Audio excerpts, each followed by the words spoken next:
And we are live. You guys hear something? I don't know. Nope. Do you? I have no idea. I hear nothing. I mean, that's fine. I can kill you all if you can't hear me. But Fox is already trying to do that. I mean, even if you hear us, dude. I mean, if you can't hear a DM, can you make a save? Wow. I didn't hear a response to that. I take that as a fail. That's very profound, sir. It's very profound. I'm just gonna operate on a new rule called passive saves, 10 plus your save modifier. I don't think that would have helped You'll me. still fail at a high, like in high level stuff. Yeah. Isn't that an alternative rule in DMG? No, not for 5th edition.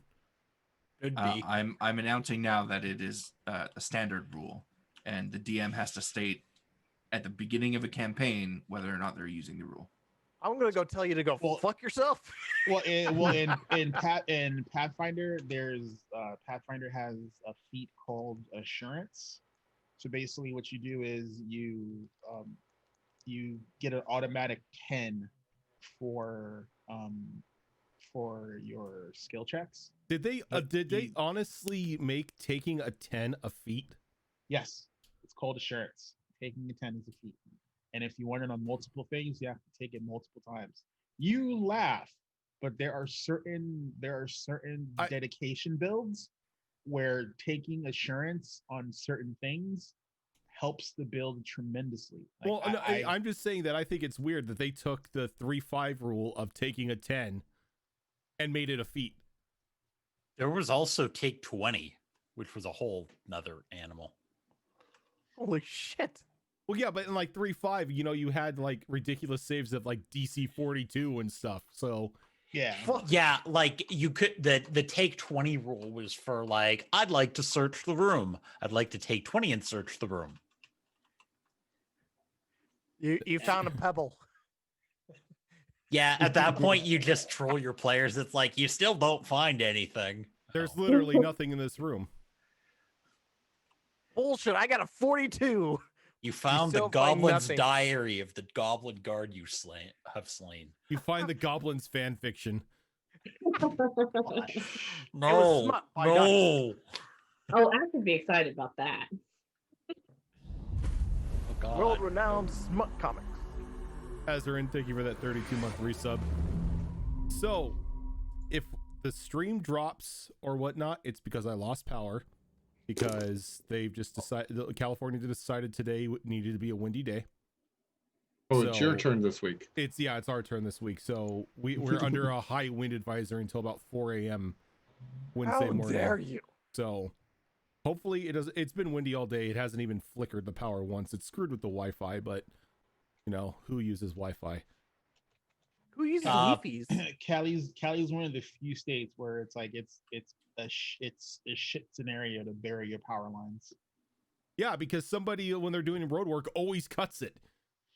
Well, no, I mean, like if you're outside of Metropolis because of the earthquakes, if of a significant enough one happens where it cracks a pipe, it's like a bitch to fucking get that shit back up in emergency situations. Yeah, like when I was living in Santa Monica, we can always tell when they were doing yard work because the power would go out because some genius cut a power line again. It's like, oh, they're doing work on Santa Monica Boulevard because somebody just cut the power. Jeez. Every time. It's like, stop having the new guy, do, the breaking the concrete and everything. The funny thing is the I forget what they call the crew that comes in and marks the lines. Like they mark the power. It's like don't cut this. Don't dig here. Yep. It was either they go, oh, dig here. It's like they cut the internet, or they cut the power, or they cut both. So they had the intelligence of the Mass Effect group, and they're trying to understand hand signals. Oh, the symbol means dig here. I get it now. Yeah, of course. That's exactly what it means. Indeed. Always. I mean, there was one point where they were chasing, like the cops were chasing a guy, and he hit up in one of the apartment complexes. So they decided that they needed to shut off power in a 3-block radius to catch one guy. Sounds brilliant. Correct me if I'm wrong, but turning the lights off makes it harder to see somebody, right? I mean, No, it totally makes it easier. I mean, When you go in with night vision goggles, that's a thing that they do, but not This wasn't your SWAT normal though. cops. This was just Yeah. normal cops.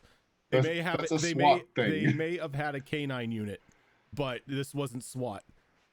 The guy robbed a liquor store or something and then like ran into his apartment and was hiding. And you so you they find the thought, super, and you have the super shut power off on the building. No, Just pop the shut main it off in breaker. a 3-block radius. Got to be super tactical about this for some reason. Yep. Got to get back that rumplements he stole. Yeah, like he robbed like the corner liquor store. It's just like, okay, this doesn't call for, full, lights out tactical invasion here. Oh man, the desk sergeant on duty must have been an overachiever that day. it's like I got it. I've played R6 enough. Oh God. So it's been a little bit since we came back to this game. We had a break last week, as I was trying not to die. But we are back this week. We're very happy you didn't die. I am very happy I didn't die. Yes. Yeah, that's kind of important. Shouldn't do that. Yeah, don't die, please.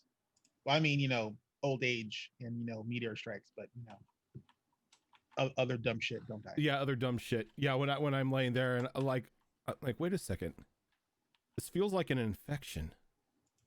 Sure enough, insulin pump. That was fun. And then the realization of, holy fuck, I was dying. That's a thing. Anyway, Not okay. not okay. No. So the last time we left off, all of you decided that it was time to begin your trek through the jungles. You met a very nice Mothman. Yep, you met a very nice Mothman. Very pretty Mothman. We avoid combat. Yeah, when you got into the jungles, Convinced the party not to murder hobo. you found that a pathway had been almost as if it had been lit up for you by these strange lanterns emitting this pale blue light that was keeping the miasma that had swept through the rest of the forest at bay. You could hear the shambling and the moaning of the afflicted undead in the mists, but none of them seemed to have stumbled on the path at all, which provided you a very thankfully safe journey into the start of the jungle. You then came to a very large clearing where a lot of multiple of these lanterns had been placed around in a circle, opening up this location specifically. You then you found a strange moth-like creature in the center of the clearing, and he explained to you that the lights, the lanterns, were his doing to keep the pathway to his people's village safe and clear of this poison that seemed to have been afflicting everything else in the area. After a brief conversation, he allowed you to stay here in this clearing for the night to make camp, to rest, while he himself returned to his village in the trees. And when we open up today, you all are just starting to get your camp together.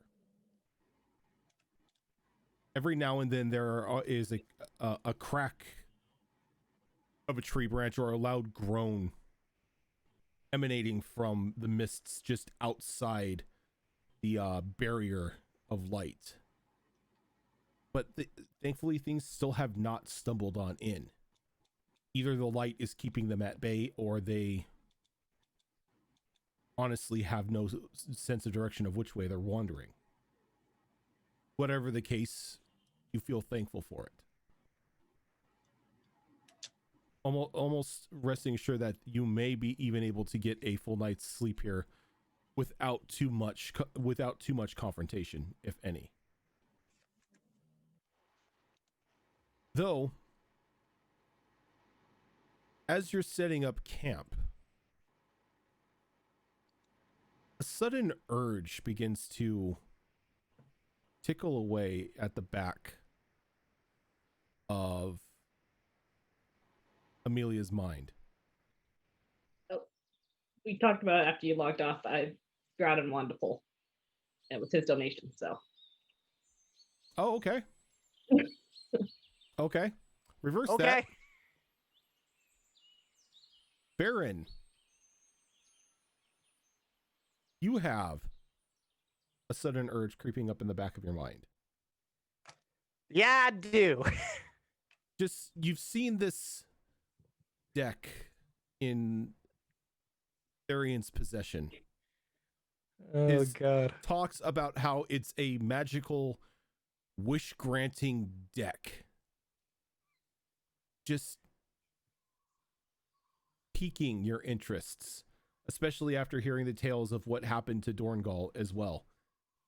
Seemingly, this is a deck of good luck. And you want a chance at this luck. Okay.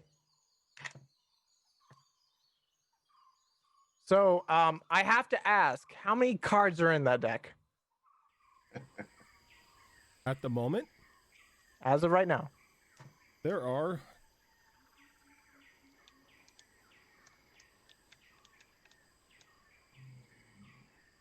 18 cards. 18 cards. And so far, everything's been good. Well, you know me. Like to take a chance by rolling a die, so Okay, that could be good, that can be bad. hey, I can't just choose a number. I've got to do it. So I got to do, if it goes either 19 or 20, I have to minus it by 2. So I choose number 12.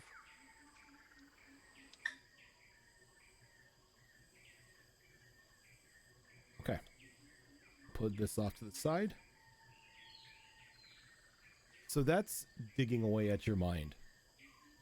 And you're like, as everyone else is setting up camp, preparing the fire, getting food ready, your eyes do not leave Varian.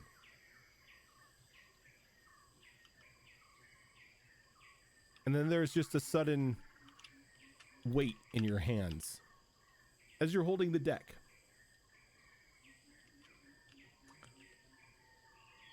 And instinctively, you just pull the card out.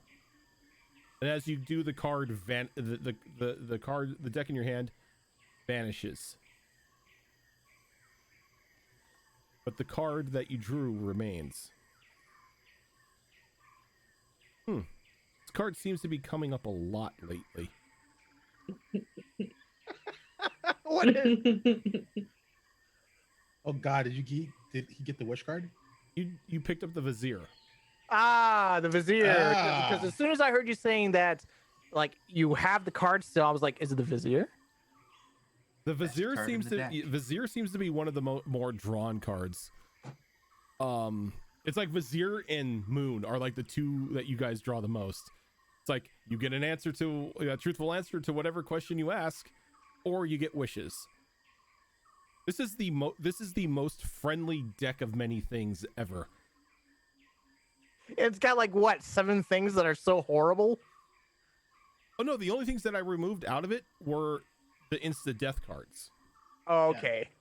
So the void is still in there. The Void's in there, Ruin's in there. Ruin's No, in Void there. is one of the instant death cards. No, it's not. Void locks your soul. No, in no, no. extra- I in a- removed that. I removed that because, like, I would put that in for, say, Destiny Forge, since it's a long-running campaign. Yeah. But for something like this, it's just like, okay, if their soul's locked away, congratulations, you're making a new character. Hey, I got my ass It's- saved. Okay. It's not death, but it might as well be. It might as well be, yeah. So yeah, you have the Vizier card. You know what the Vizier does. Yep. So at any point in time that you wish to ask a truthful, ask a question, receive a truthful answer, and any specific details on how to obtain whatever you ask about or specific instructions, it's yours. And then the card kind of just like vanishes in a light, returning to the deck in Dorngal's pack. Not Dartharian. Dwarven Dorngal. Dwarven Dorngal. What's that? Did anyone see me pull? Probably not. Okay. Sounds good. I was gonna say if anyone does, all I'm just gonna say is question, card. That's it. But no one saw me, so that doesn't happen. No one saw you, so that doesn't happen. All right. So while the card has been pulled,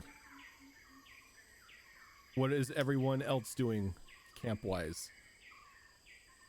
Are we at the point where we're taking shifts yet? No, you are not. Alrighty. I'll open up the map because it's the campsite.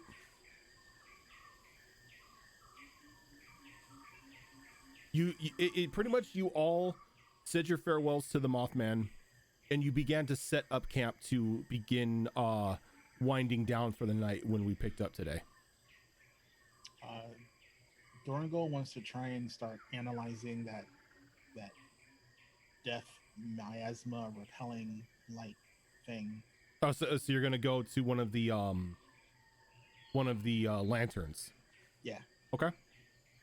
And how would you like to examine this lantern?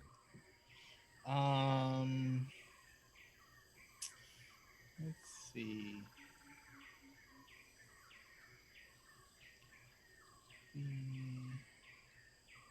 Good boy.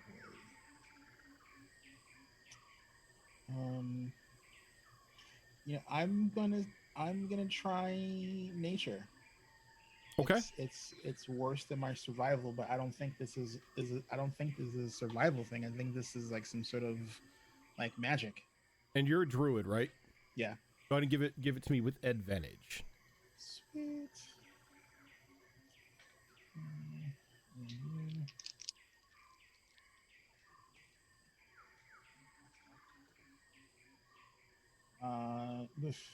So with advantage, it's a 16, so probably not. Advantage with a 16? Yeah. So the design itself looks almost fey. With the very detailed intricacies that are carved inside the lantern itself, to the very materials that the lantern and the staff itself are comprised of. It's a very fey-like creation. So something I wouldn't be able to just get easily as far as components were concerned. Correct. This looks like the items itself look to be made of some sort of hollow bone.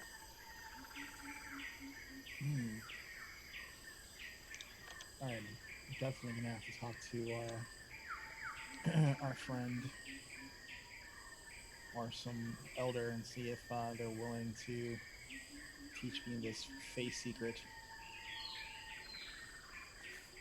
Let's see. What's his name? Glamour. Yes. So let's talk to this glamour person and see if I can learn how to make these torches. They're very useful.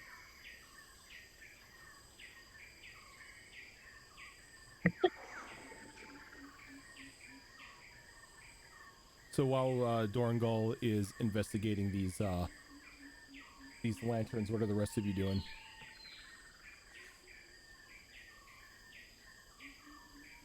I would like to finally put on these bracers. Okay.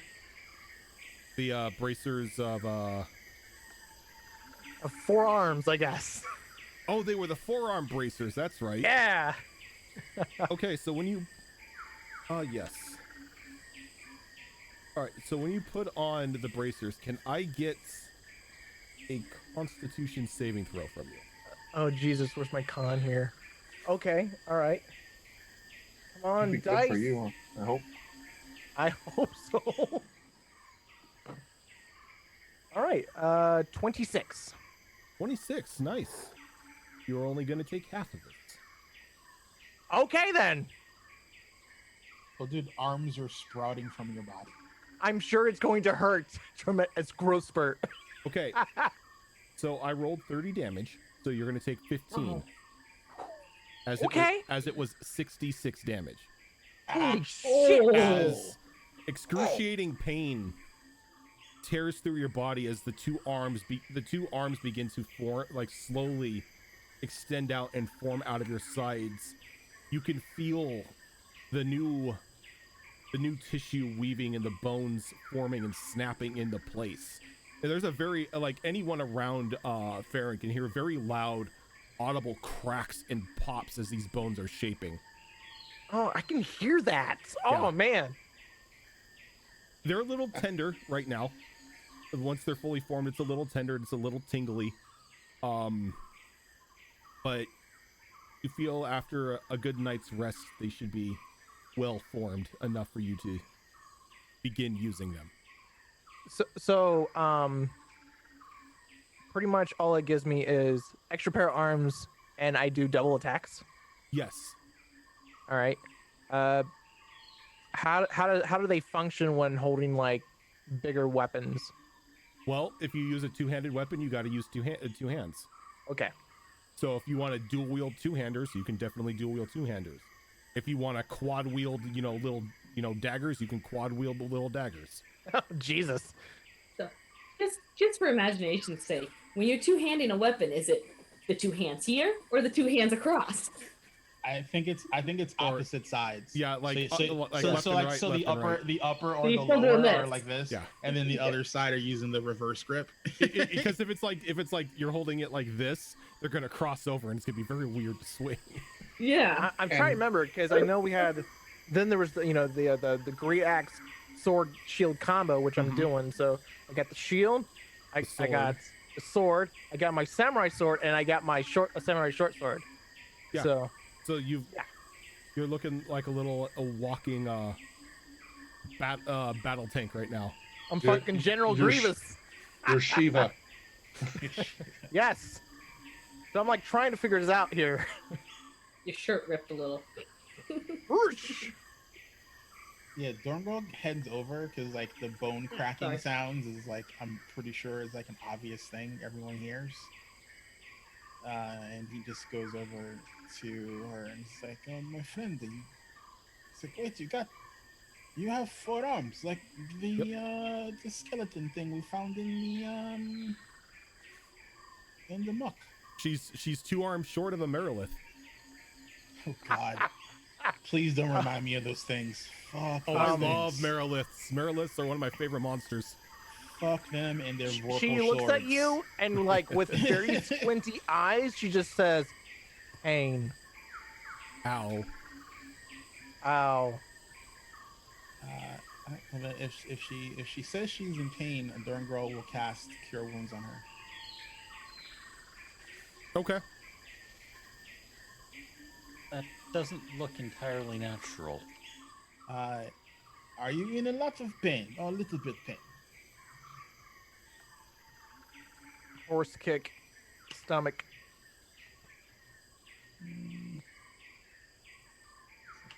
Pretty much just saying like she felt like she got hit by a horse. That kicked. Oh, and Dorngal, when you look at the arms, you can see that the newly formed flesh and everything is still a bit pink. Oh, so it's like a spider molting. Mm-hmm. You kind of get the feelings that the nerve endings on the new arms are rather raw at the moment.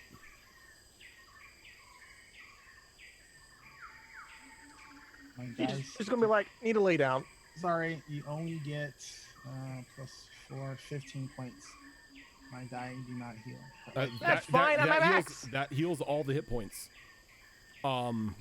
So they're still a bit tender, but the a majority of the pain has been relieved. Still feel a bit tingly, still feel a bit like wobbly, but the pain is no longer there.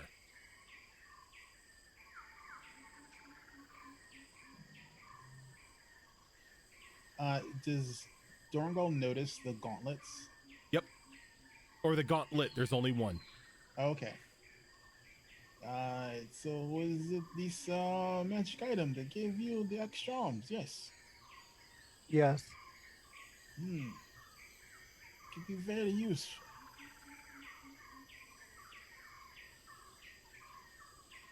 And Dorngal is now in his brain wanting to find if he can find an extra pair of that because he wants to be in animal form with an extra set of arms. Because I think whatever he turns into and it having an extra set of appendages and it not be a spider is just going to be amazing.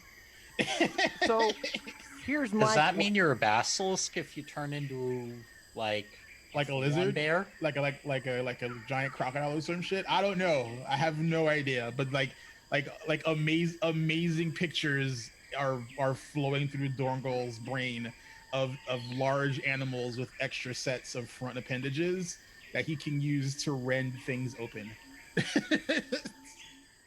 Zara's spider form is missing 2 legs. Dorngal's spider form would have 2 extra legs. What if Dorngal turned into like, I don't know, a snake? Will he have like 3 extra tails? Have you ever seen the subreddit Snakes with Arms? Oh God. Oh God! If I turn into Is a that the one giant you're like, snake, would I yeah. actually get a pair of arms with it? It would be amazing. It's like little stick I arms. think at that point you would get extra heads instead of arms. That'd be great. I'd Hydra love that. snake. Double the spitting. Oh, You're a spitter. Dorngal is lost in thought right now.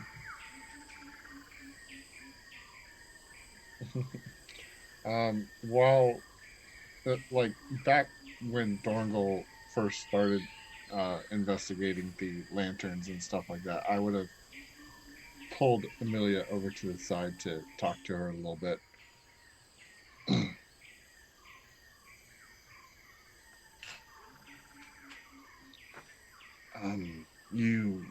You said something about there needs to be blood for the orb, right? Yes. Lots of blood from someone who is below middle age.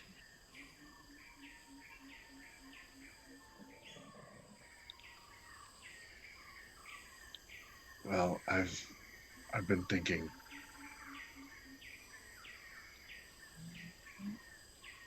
I think it's me. Afraid you might say that.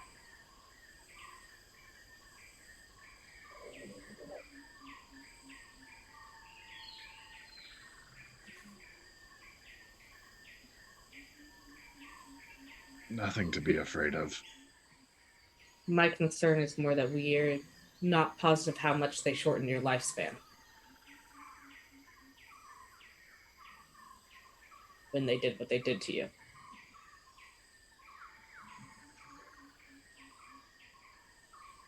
I mean, it is what it is. And as you get close to this thing, it's going to be harder and harder to not fall under its compulsion. Well, It's going to take serious willpower to get in there. I mean, you have ways to help with that. I do. Most of them require me to be right there with you. But back in the notes here. Did it have to be all the blood had to be from one person? Yes, it's sort of like a sacrifice. Okay.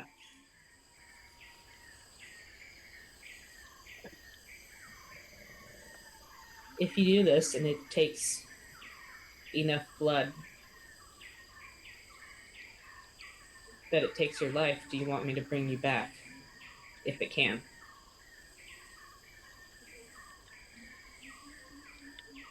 I mean, if you think I still have a purpose here.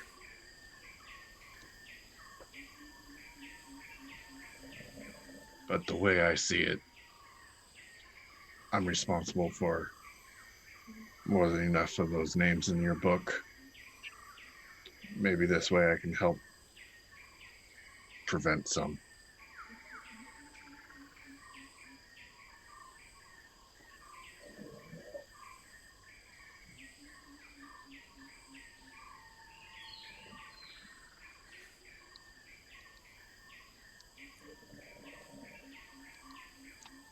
I think you always have a purpose in this world, but that is not a decision for me to make. That's kind of your decision. If this is what you want, just know that if it takes control of you, you will attack us instead and defend it with your life.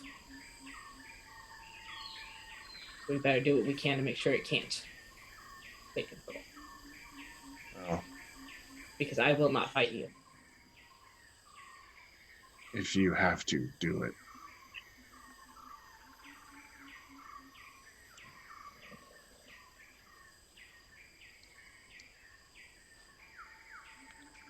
Get in close.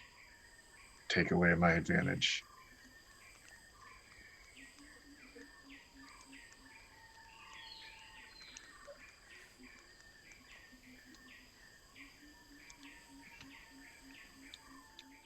I'd rather it be you if it has to be someone.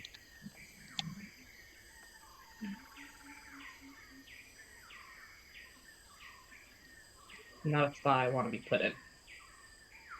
I'll make sure to prepare the spells I need to prevent this if I can.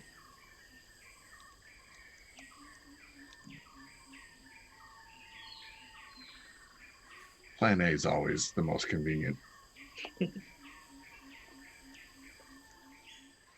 Usually is. But be ready for the next plan if you have to.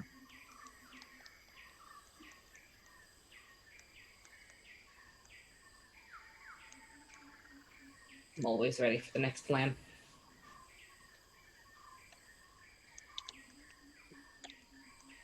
And I think about that time we hear some bones cracking. Some bones cracking, some gasping. You look behind Some you, moans. and Farian's got now 2 extra arms. Oh, God. That's slightly terrifying. But fascinating.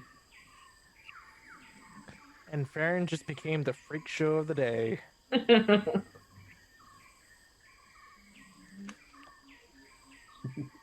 What about Christiana?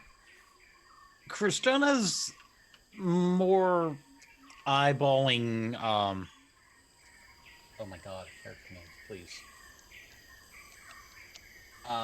Farron at the moment. Kind of trying to analyze what exactly happened.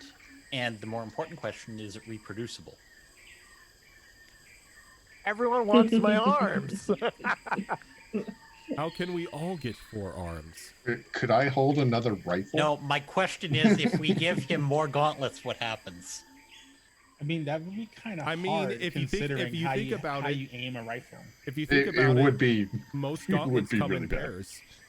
Right Oh now, my God. Right now, she only has a bracer.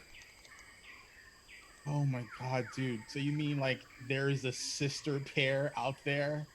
There could be. There's a sister set out there to this one gauntlet. So All basically, right, you could, everybody roll hundreds. 20s and hundreds. oh god, so you basically can be a Merilith. Oh my god, that'd be so horrible.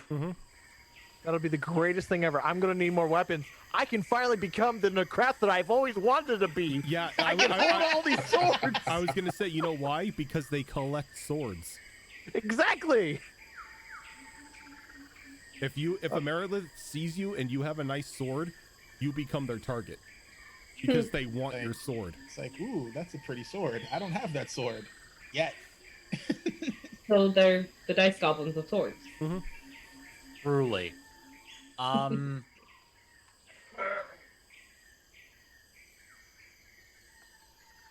I am innately curious on what breed of magic is on that, and can I reproduce that spell at some point? You So you were Dorngal already told said that it was transmutation. yeah, you were It's told it was transmutation. transmutation magic. Yep. Do I know of any spells that would do that? You do not. Actually, no, because this isn't a spell that's entwined into it. It's a special enchantment that was created on. We need to find out what it is. Or find the maker. Though you could give me an Arcana check. I'm down with that.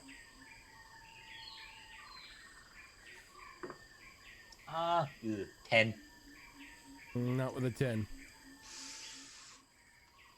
Christiana's going to be absolutely lost in thought over, can we make more of these? It's like you're having the same thoughts Dorngal is. Somewhat. Same vein, but going down the other road. It's cool, but can we make more of them?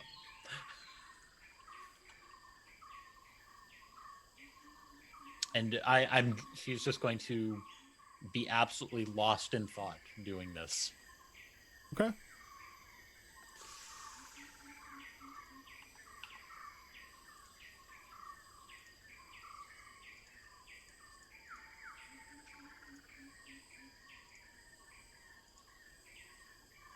It would be D12 because it goes down weapon die. Thank you. Well, wait, no, that's if you can use it because that's only if it has the versatile feat. Can you use it one-handed? Yeah. If It not, has to have versatile. yeah. If not, it's a two-handed sword. I believe katanas are versatile. Oh, so I could still use it regularly. Yeah, if it says versatile, you can use it one or two-handed. It would drop down to a D12 because it's one weapon die lower for using it one-handed than two-handed. No, it'd be a D. If it's a D12 already two-handed, it drop to a D10, No, wouldn't it's it? 2d6 two-handed, so it would drop to a D12. Oh, okay, I got you. Oh, okay, I see. All right. Yep. Wait, wouldn't it be the same thing then? 2d6? Nope. No, because minimum technically your damage- average number goes down, so it's a downgrade. Yeah. Yeah, The 'cause minimum logic you on can it is roll- not very sound. It's Yeah. like Yeah, because thin at the- best the- case. the minimum It's you math. minimum you the can minimum you roll can on roll a 2d6 is is 2. Minimum on a d12 is 1. Yeah, the problem is, I mean, I view a D12, 2D6, and 3D4 as the same thing because it screws your top end as well as your bottom. Oh, okay. But technically, it's a downgrade. All right, and this is a 1d8 for that great axe if it's a sword version. Yeah, because it turns into a long sword. Gotcha. Okay.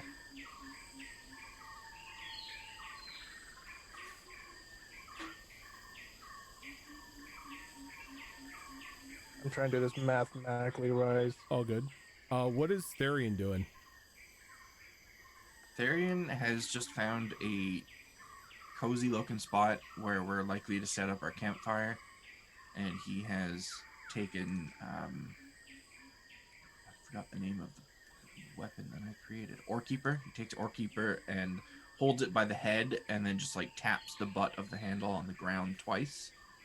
And the ground in front of him like shifts outwards and creates a bit of a divot with a raised back to it. So he's basically made a lounging chair in the ground, and he just sits down, lays back, and starts snacking on rations out of that fancy magical ration bag that we have. Big bag. I rolled to see if he would notice the bone cracking and the gasping. His perception's really bad. Like, really, really bad? Like, really, really bad. Like Isa's charisma saves bad. Not that bad. He has a -1 to his perception, and I rolled a 2, so he rolled a 1. But he's also really old, so probably partially deaf at this point. It makes sense. This is true. All right, so if everyone is setting up camp for the night, is anyone cooking, or are you just gonna snack on rations? Do we have anything that we've to cook at this point? I don't think so, because I don't think you brought your sled with you, because all of that was still on the ship. Oh God, has the ship left? Yeah, Samantha hasn't come back. Samantha, like, pretty much jettisoned you guys and then took back off to the air to lure the skeletal dragon away. She has our stuff. She has your stuff. He's got no. I don't. Did I ever put my pack down? So No, we don't the not your stuff, but the stuff that you guys harvested. Oh, okay, yeah, the animal parts and whatnot. Yeah. Yep, she has all that stuff. Oh, that's a sad thing.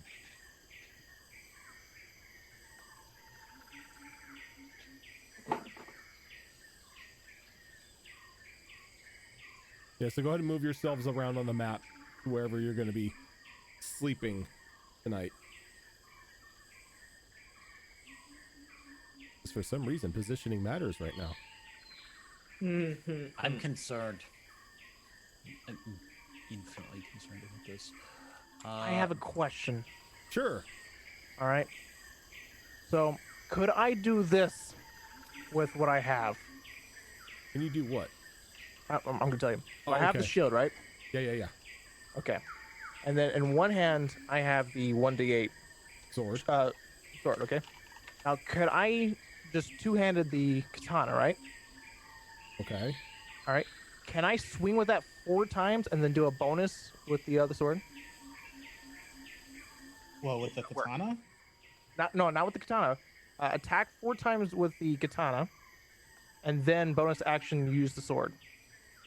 What No, would you? How would because- you? What do you mean? Use bonus action? Use the sword. He's trying to use his extra attack with the upper arms.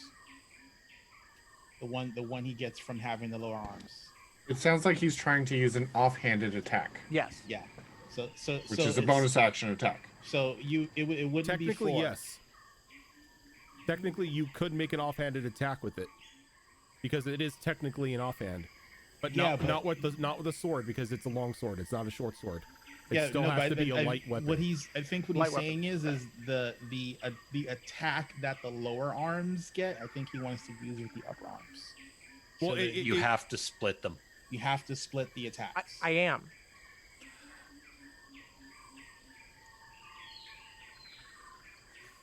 So Because so- technically, I think- like, how I many think we're attacks do you getting a have little right now? Too much into it. How many so attacks do you have right now?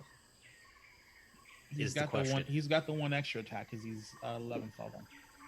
I'm not 11. 10. 10th. I'm sorry, 10th. He's got the one extra 10. attack. So, You've so got one, initially not I have two? 2 attacks, so that becomes Okay. 4, right? Yeah. And then I can do an offhand, right?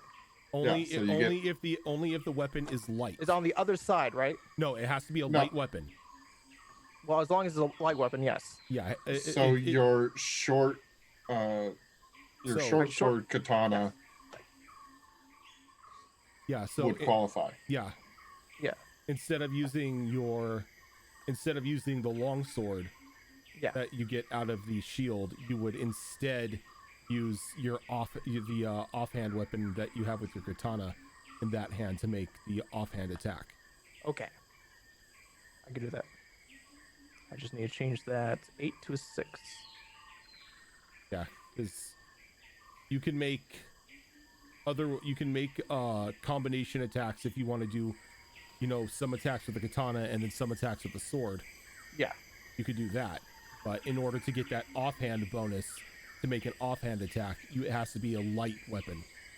Yeah, and you have to use your bonus action to do it. Is your katana based off of longsword? Like, is it templated off of a longsword? doesn't have to. There's an actual katana in the DMG. Yeah, it's a katana. Even Well, the I'm D- asking because he's talking about changing D8 to D6. No, No. it's because He's changing a D8 from a D6 because he's switching out the damage from this long sword to his offhand weapon. yes, Okay. It doesn't have to do with the. I'm trying to max out my damage here. That's what Yeah. I'm doing. I get you. Okay. All right. Okay, I have everything sorted Okay. out. Okay, continue. Sorry.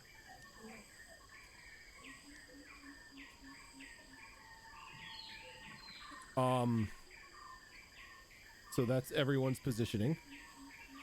Where first off, where is the like boundary of the miasma?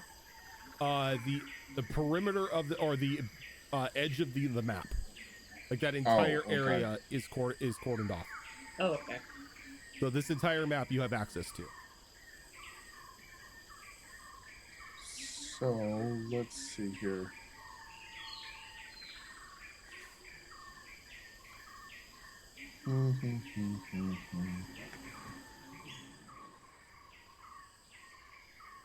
I think I would try to go into the bushes here. Okay. Set up kind of like a hide kind of situation. Alrighty. Go ahead and give me a survival roll. For sure. Since you're setting up like a little sniper nest.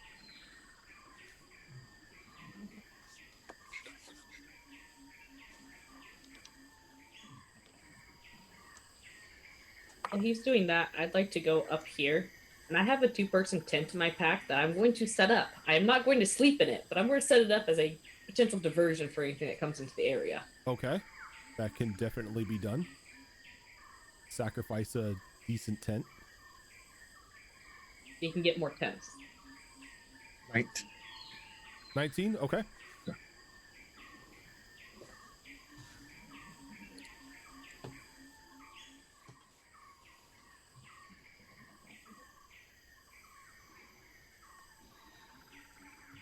There you go. Little 2-person tent setup. I mean, I bought these token packs. I might as well be using them. And Kristana's kind of just going to curl up against the rock face there. Okay.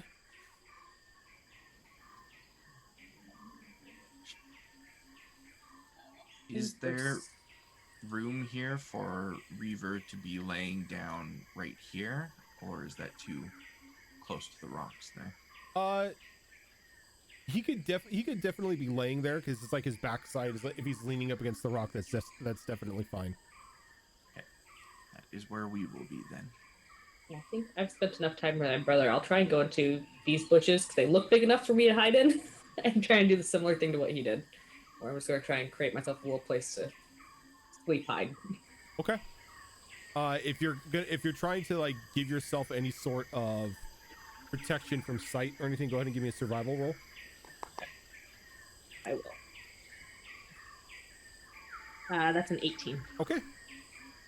Both of you are very well versed in hiding in bushes, apparently. Does it help too that I have the Mask of the Wild? What does your Mask of the Trait? Wild do? I can hide in lightly obscured foliage, heavy rain, falling snow, and other natural phenomena.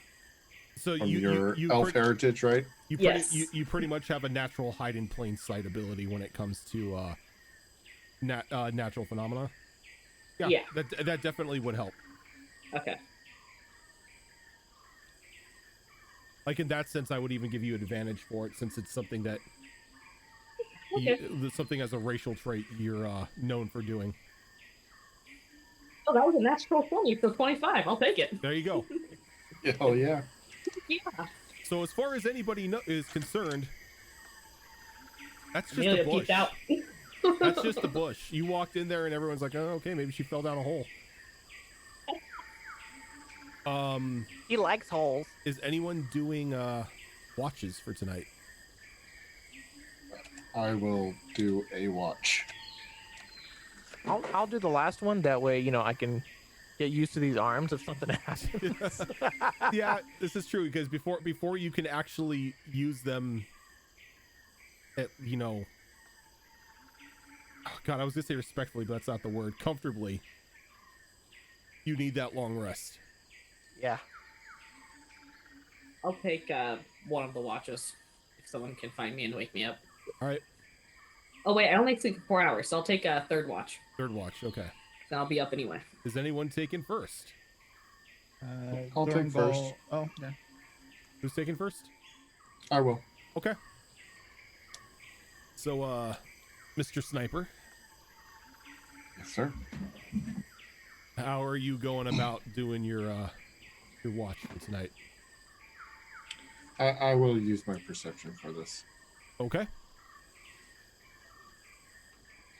Trying to hear anything in the miasma that's coming close or see, so on and so forth. Yep.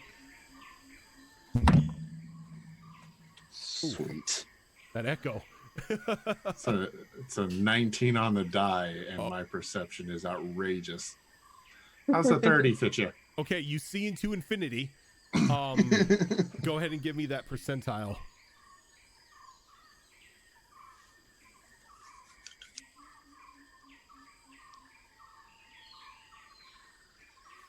$87. Very well. So I haven't used these dice in a long time. These are one of my oldest sets of dice. So sometimes you just got to go back to the OG dice. Mm-hmm. So as you're sitting there in the bush, just keeping an eye out, it is a peaceful night. Solaria Polaris, thank you for that raid. Raiders, welcome on in. As your eyes are scanning around the lantern perimeter where the miasma is still being kept at bay, you don't see any of like the dark shadows that you had previously seen as you were traveling through the forest. No groans, no snapping of bones or twigs. It's just peaceful for once. And about an hour and a half into your watch, you see a bit of glint, like something glistening in the moonlight right next to you. And halfway buried into the earth is this small iron coin.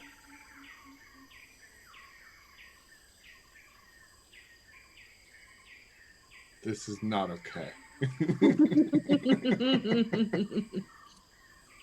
I will pick it up. Okay, and as you pick it up, you feel a presence. Yaha.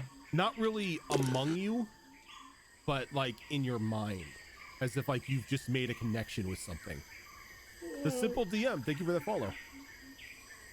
Rojan. Even your coins. As you sit I there heard and coins. like Yeah, you did. you feel this presence among another one joins it. And you just hear, the trap has been set, my queen. Anyone who be following us through the jungle path will have a bit of a short fall and a very sharp stop. The tomb is as good as ours. What a navel.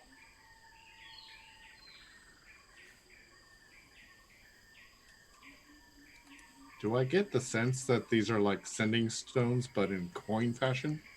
Give me an Arcana roll. Oh, God.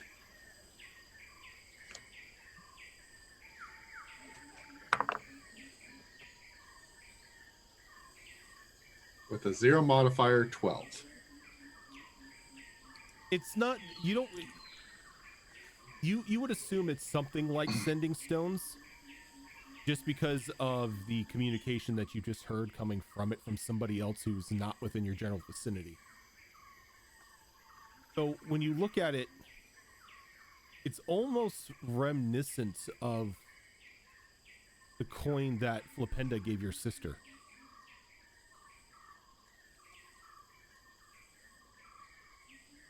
It's Does just it look like it's a small pressed iron coin. No markings or anything on it. It's just smooth. Did Lependa's coin have markings? No, Flipenda's coin as well. It was just a small, smooth thing of iron that she gave Amelia and said, if you need to get in contact with me, speak my name while holding this.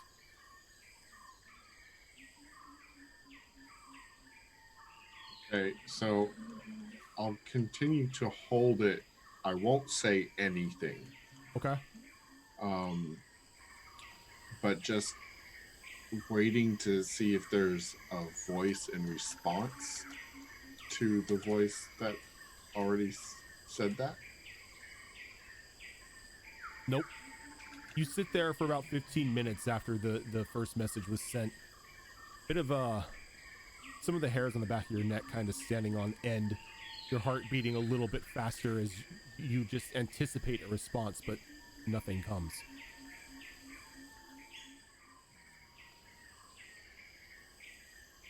You know, likey. Okay. I'm gonna tuck that away for Yep. now. And as soon as you tuck it into one of your pouches, and when you release the coin, that presence that you felt is no longer there. This may be a weird question, and I'm fully expecting a no, but does the presence feel familiar? Give me a history roll. That's never a good sign.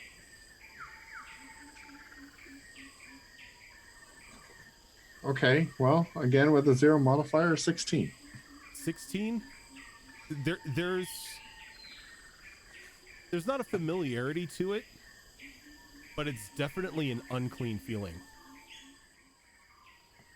Okay. Like whatever presence you felt from that coin seemed to almost feel as if it had a sense of corruption to it. I thought it might, but I was what I was trying to do was see if it felt like maybe it was Lupinda. Yeah, if it was Fulpenda. Yeah. Didn't expect to get a hit on that, but information is information. Yeah, it's worth a shot. Yep. So, okay. Yeah, I'm for the rest of my watch, I'll periodically hold on or like touch it. But if I don't hear anything right away, I'm going to disconnect from it. Okay. To see if I pick up any more chatter from it. Oh, so you pick up the coin again? Like occasionally. Oh, but like, I will never say anything. you don't really hear any other communication, but every time you grab that coin, it's almost as if the presence is taking more and more notice of you. If I feel that way, I will. Sort of like how your interest gets piqued if you have a walkie-talkie and somebody keeps pressing the channel button. Hitting the button. Yeah. You just hear that click and you hear that click and it's just dead air. Sort of like that. It's like you're grabbing something's attention at the moment. So if I begin to feel that way, I will stop. Okay. So thank you for the clarification on that. Yeah. Yeah, because like anytime you pick up this coin, it's like you're opening a walkie-talkie channel. Thought something like that might happen. Yep. Okay.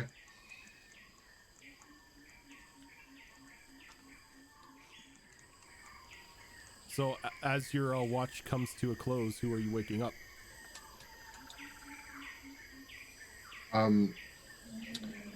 I think I probably would have seen where my sister's set up, but You can't find her at the moment.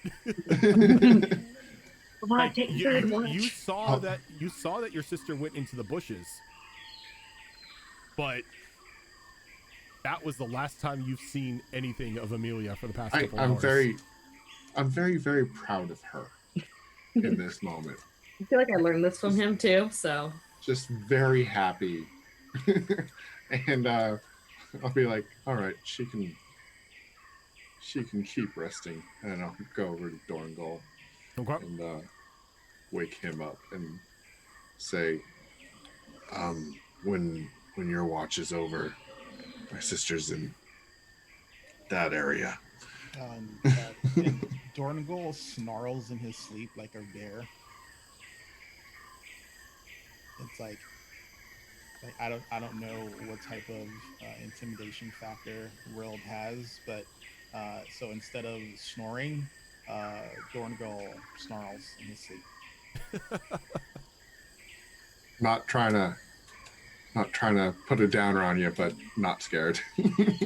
I don't know. Yeah, you like they've been in camp with you for a couple nights now, so they probably understand that that's just how you snore. Either that, or you're just a very angry sleeper. I think he's an angry sleeper. Sleep fights. And if he's right next to his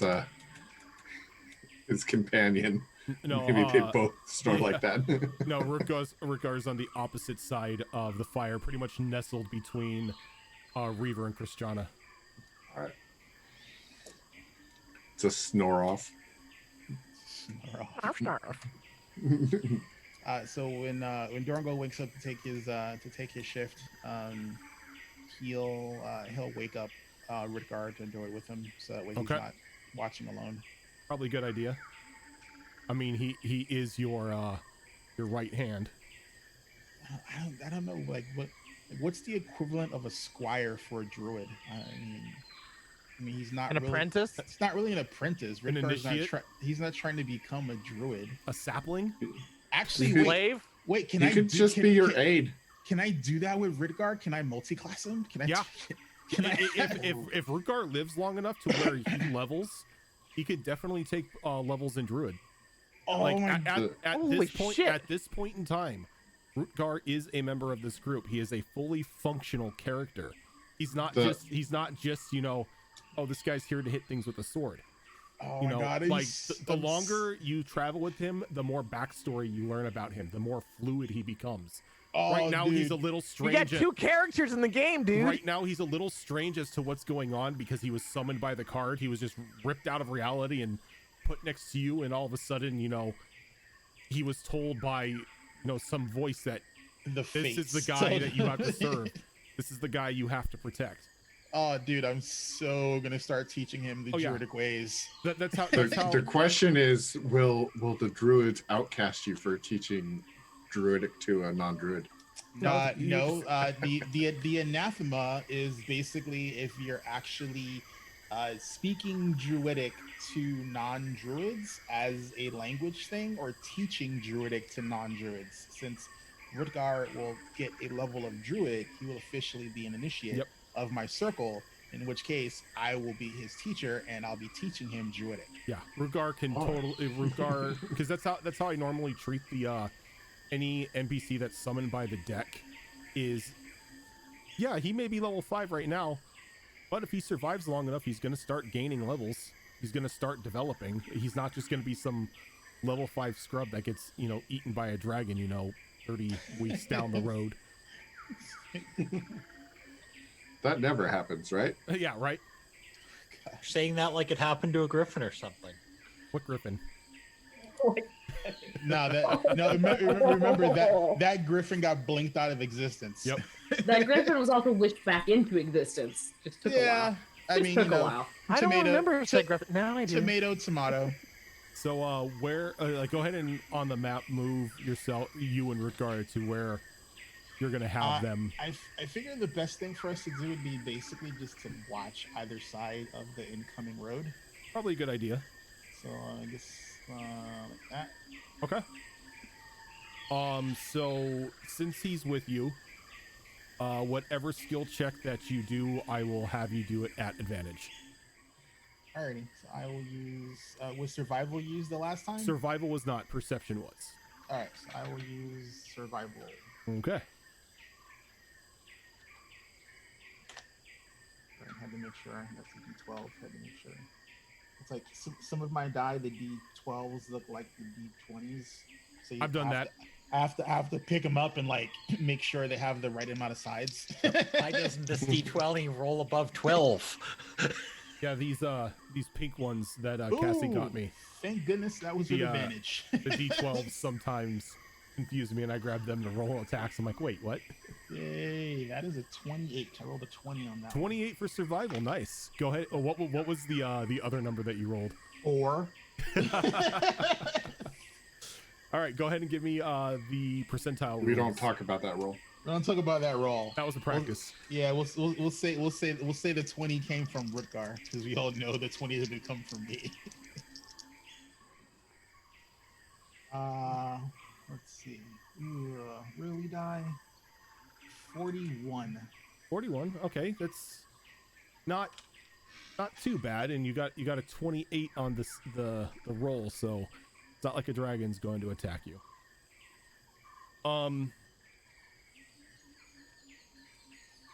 So as you're standing there on like opposite sides, both you and Rutgar just instantly hear this grumbling and this thrashing about. As do either of you speak giant? I don't think that's natural for. I don't know if it's something that bearfolk can naturally talk. Yeah, no. The extra language I took was Umbral. Okay. And Terran. Actually, well, no, I don't think No, giant's its own language. Yeah, giant's its own thing. Yeah. Yeah. So Yeah. there's just a bunch of very deep grumbling noises being thrown back and forth between multiple creatures, or not creatures, but multiple beings, as they seem to be getting closer to the camp, coming from the north. So coming from up here.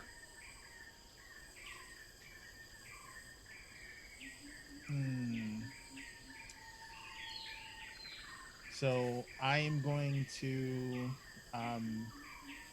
and in Bearfolk, I am going to, like barely audible. I'm hoping I could whisper over to Rutgar and tell him to take a defensive position, i.e., hide in the bush. So that way, if something is trying to attack the party, like I want to be able to like jump it. Okay. So he quickly nods to you. He takes out his weapons and he goes into the bush and like takes a knee down behind it. Can I get a stealth roll from both of you? Yep. One from Dorngal, one from Rutgar. Yep. All right, let's do Rutgar's first. Hey, damn it, Rutgar. So let's see, plus stats. That would be a 19 for Rutgar. Nice. Man, Apparently- everyone just making really good stealth checks tonight. Yeah. Okay. Here comes the crap one. So Now you called it. Remember, now we're rolling for my actual. Don't damage. jinx it. Dorngal's not even in the bush. He just has he's just holding Yeah. up a leaf in front of his face. Yep. Pretty much. That's just how it goes with me. Doesn't matter. Yeah, that's for me stealth. That's gonna be a total of 5. Total Oh of my 5. god. All right, so you see Rutgar just run in, like almost if it's second nature. He just blends into the bush. You, on the other hand, try your best to get into it, but you seem to hit like a section of the bush that just gnarled and tangled together as you're trying to get into it, and there's just no way you're making it in there. As you hear the heavy footfalls behind you stop. Uh-oh. Can I see what was making the heavy footfalls Yep. as it stopped? Yes, you most definitely can. And then as you look over, you see these 2 large gray-skinned ogres standing behind another one that seems to be covered in just this almost bright green ichor, spines growing out in various forms of various places on its body. Let me bring them up here. Oh boy. Bluto Oh, boy. bad. They kind of stop. And you see the green one kind of Is his pauldron a snakehead? does it kind of looks like a snakehead, Or doesn't it? dragon head. I was like, No, it's just a leather pauldron. Okay. It's just like, Jesus, dude. Just like all of a sudden you come across the Rambo of ogres. Pretty much. And he stands there and he stares at you for a moment, kind of trying to take in the scene of this bear folk, trying its damnedest to hide in a bush. Yeah, Dorgo doesn't know that he's like woefully failing at hiding.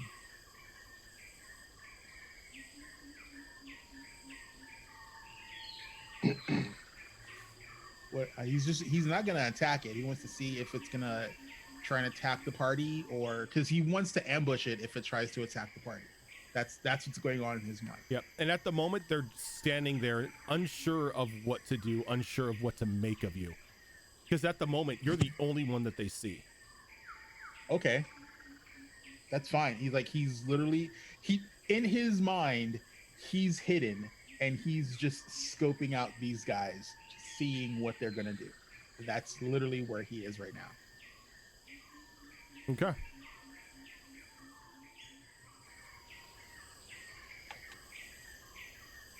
I gotta roll something for him at the moment.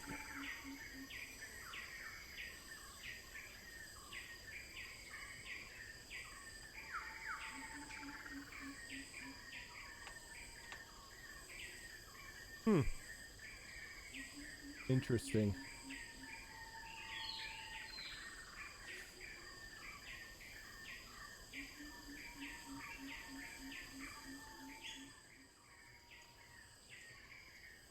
Oh, Farah, his bare ass didn't even make it into the bush. So he kind of looks at you for a moment, and then you begin to see like the top of his head begin to pulse a bit, as you can see veins begin to form, and almost like the outline of his brain begins to show through the skin. Oh, that's disturbing. That really can't be healthy. As he kind of like turns his head for a moment, he just begins walking towards you, and all of a sudden he turns into a wisp of mist, and then he's right in front of you. Oh, that's not good. It's initiative. As he just looks at you, kind of turning his head. He just reaches out and just pats you. At the moment, he thinks you're a bear. Oh, he literally just thinks He I'm literally like thinks Yogi you're Bear. a bear. Shit. Hey, boo boo. Oh, And as like you're sitting there looking at this thing, its brain kind of like pulsing and it petting you. You look over and you can see just like I shot away off to the left, or off to your left. Your group is exposed. Well, three of your group members are exposed. He hasn't seen them yet. do I know he thinks I'm a bear, or like do Since I he's know? petting you, there seems to be some confusion going on. So he's okay. So he's never seen a bear, folks. So he thinks I'm actually a bear. He Okay, thinks so you're then- a bear at the moment because of the way that you were digging at the bush trying to get in. He took it as you were foraging. Okay, and the fact that I have clothes on doesn't like make him question that I'm not a bear. He's an ogre. They're not really smart. Oh God. He has a Ogre. 5 intelligence. No, he's not. What would Dorngold do? Oh my he's God. like, ooh, good bear. Like he just Good pet bear. me. You know what? Little bear, have you seen coin? Wait, so can I hear him mentally, or do I No, hear? he's talking. He's talking in common.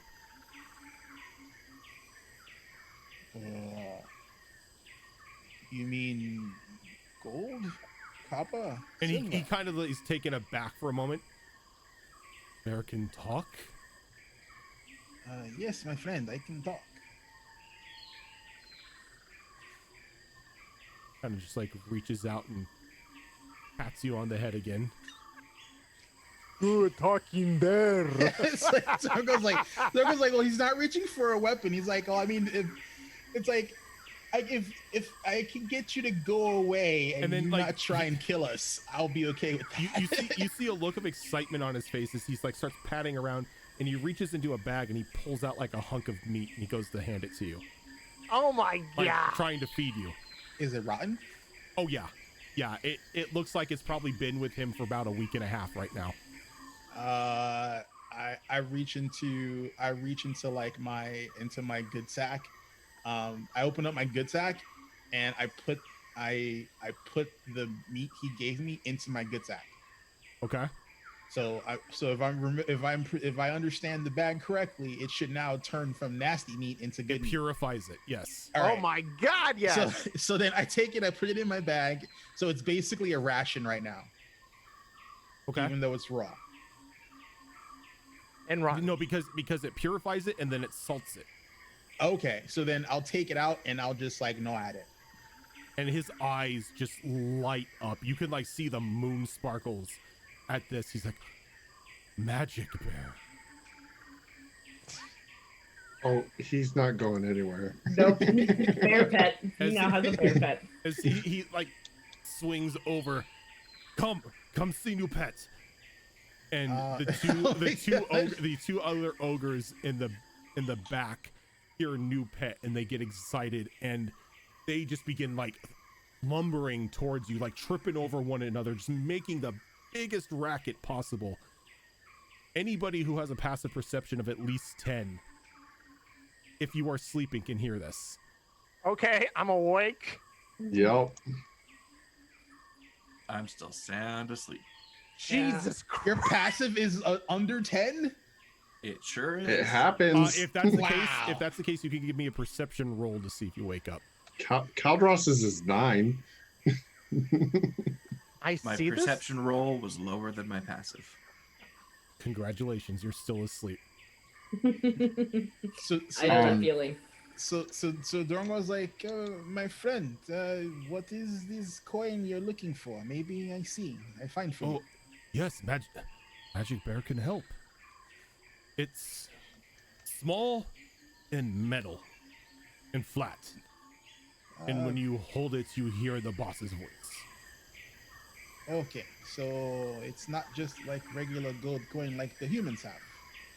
No, it's not human money. It's a coin. Okay. It lets us speak far away. Okay. So I mean, Dorngal knows what sending stones are. Okay, so he's like, all right. So he's like, all right. So he's so yeah. So Since in you're a his druid, yeah, give me an in his- arcana roll. Give me an arcana roll. Okay. Oh God. Let's see. Come on. We'll use the big guy. Come on. Well, that might not be horrible. Let's see.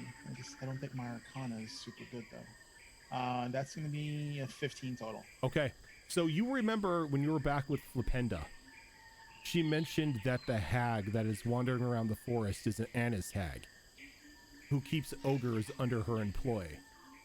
You also know that they use iron coins to communicate with those who hold them. Oh crap.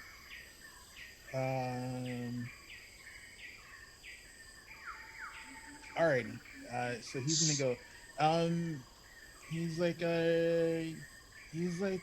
my friend, your boss. They not get mad. Do you lose coin? The boss doesn't know that I've lost the coin. I need to find it. This is the fourth Keep coin. secrets. This is the fourth coin that I've lost this week. Can I hear them talking? If you are awake, yes. None of these ogres are not being quiet anymore because they are too excited at the sight of a talking magical bear. Can I do a stealth roll to get the fuck away from him? Sure, go ahead and give me a stealth roll if you're moving. I'm I would like to- loading fire ammo into my gun right now. Okay. Let's Can see. I toss the coin I got from Flipinda over here so it kind of bounces off this rock and clatters down as if it like fell or something? You most definitely can, seeing as how you rolled a natural 20 for your stealth. You are the bush. You are the but- bush. That'll be a 17. Okay.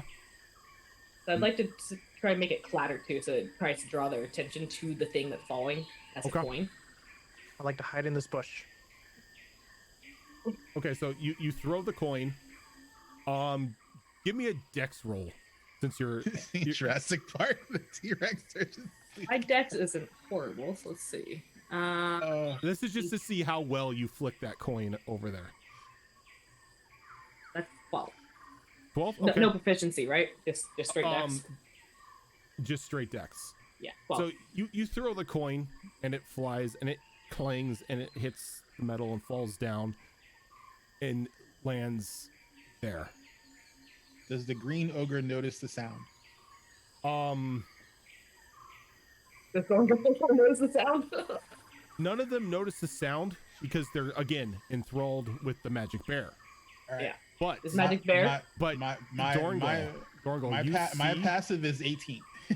Okay, Dorngal, you see Baron stand up and begin to like sneak down, like trying to like crawl into the bush. Okay. And this one here kind of turns its head for a moment. So when that one starts to turn its head, the coin has already been tossed, correct? Yeah, by the time like Farron is just getting like within arm's reach of the bush, the coin flies out. So Dorngo's gonna turn to the one that's turning his head towards the bush, and he's gonna go, "My friend, did you hear that too? It sounded like it came from over here." And he's gonna point north past Give me a the green deception roll. ogre. Give me a deception roll. Alrighty. Oh God. Let's see. Let this work. Oh, it's a You plus have one. inspiration too. Oh yeah, actually, you know what? I'm gonna burn one of my Okay. my 2 inspirations for this. Alrighty.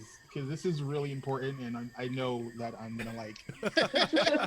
Butcher it horribly. If I just roll one die, at least I have a chance with the second one. This is true. Oh my God, die. Yes. Okay. So it's not great because my charisma isn't awesome. It's a 17. Okay, let's see. Well, you pull its sight away from Farron as it turns back to you. And he's gonna go. What did you hear? No, I see something shiny over there. And they all He's gonna just point. He's whip gonna around. point to the coin. They all just whip around right as Farron crawls into the bush. And they look, and the green one claps his hands together as he walks over and he picks up the coin. And he goes, Hopefully I didn't. "Boss? Boss, are you there, boss? Boss?" And he throws the coin over. Not her coin. I'm sorry, my friend. You said it was a shiny coin. I saw the shiny coin. I thought it was the one It- you need. Looks like that. Almost the same, but doesn't have boss's feel when you hold it. Oh God, now I'm terrified because if that's not their boss's coin, then who the fuck's coin is it? Yeah, because you just saw the coin fly out of the bush. Yeah, I was like, okay. and, Did you not throw the right one? and as he Oh, I does, don't have that one. as he does, he stops and he looks over and he notices the people in the camp. Crap. He's like, "Oh, friends, Magic Bear." Yes, they take good care of me, so I help them out. I make sure they stay safe in the Ah. house. Then he just like pumps his chest once. If they are Magic Bear's friends, they are our friends. Oh my god, thank you. And he walks over, and there's just the loud thud as he just takes a seat next to the campfire. God. I'm going to be uncomfortable if I wake up in the middle of this. I can see, Like, the shit. I can see Christiana going. "Ah!"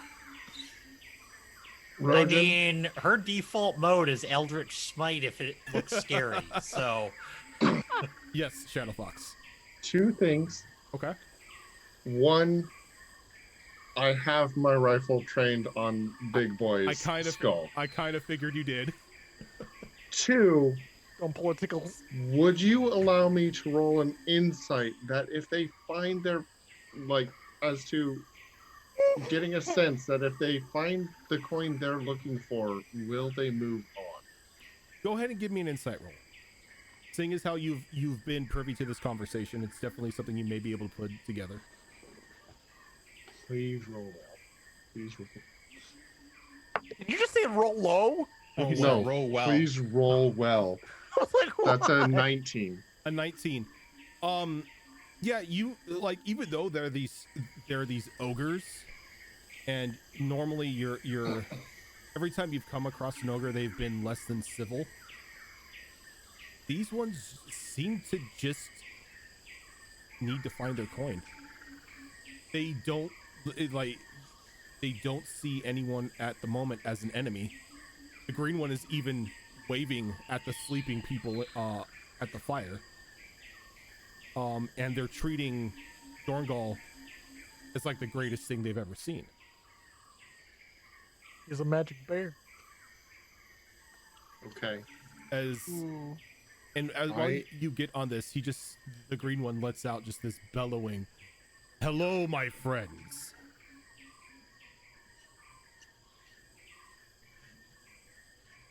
I'm going to kind of try to get Dorngal's attention without giving away my position to the ogres. I know that might be hard. It's going to be like a, psst kind of thing. The other ogres have like moved over to the camp as well. Okay, so Okay. all right, so do you want me to roll for this to see if I notice it, Rogan?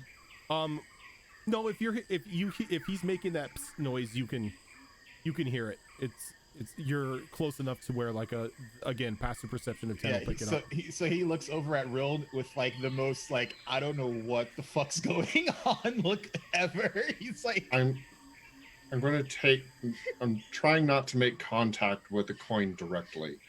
I'm going to take some cloth. You're gonna pick it up and pick it up and toss it towards Dorngal's feet. And I'm going to indicate to him, don't touch it. okay. So then Dorngal. All right. So then Dorngal is gonna leave it on the floor.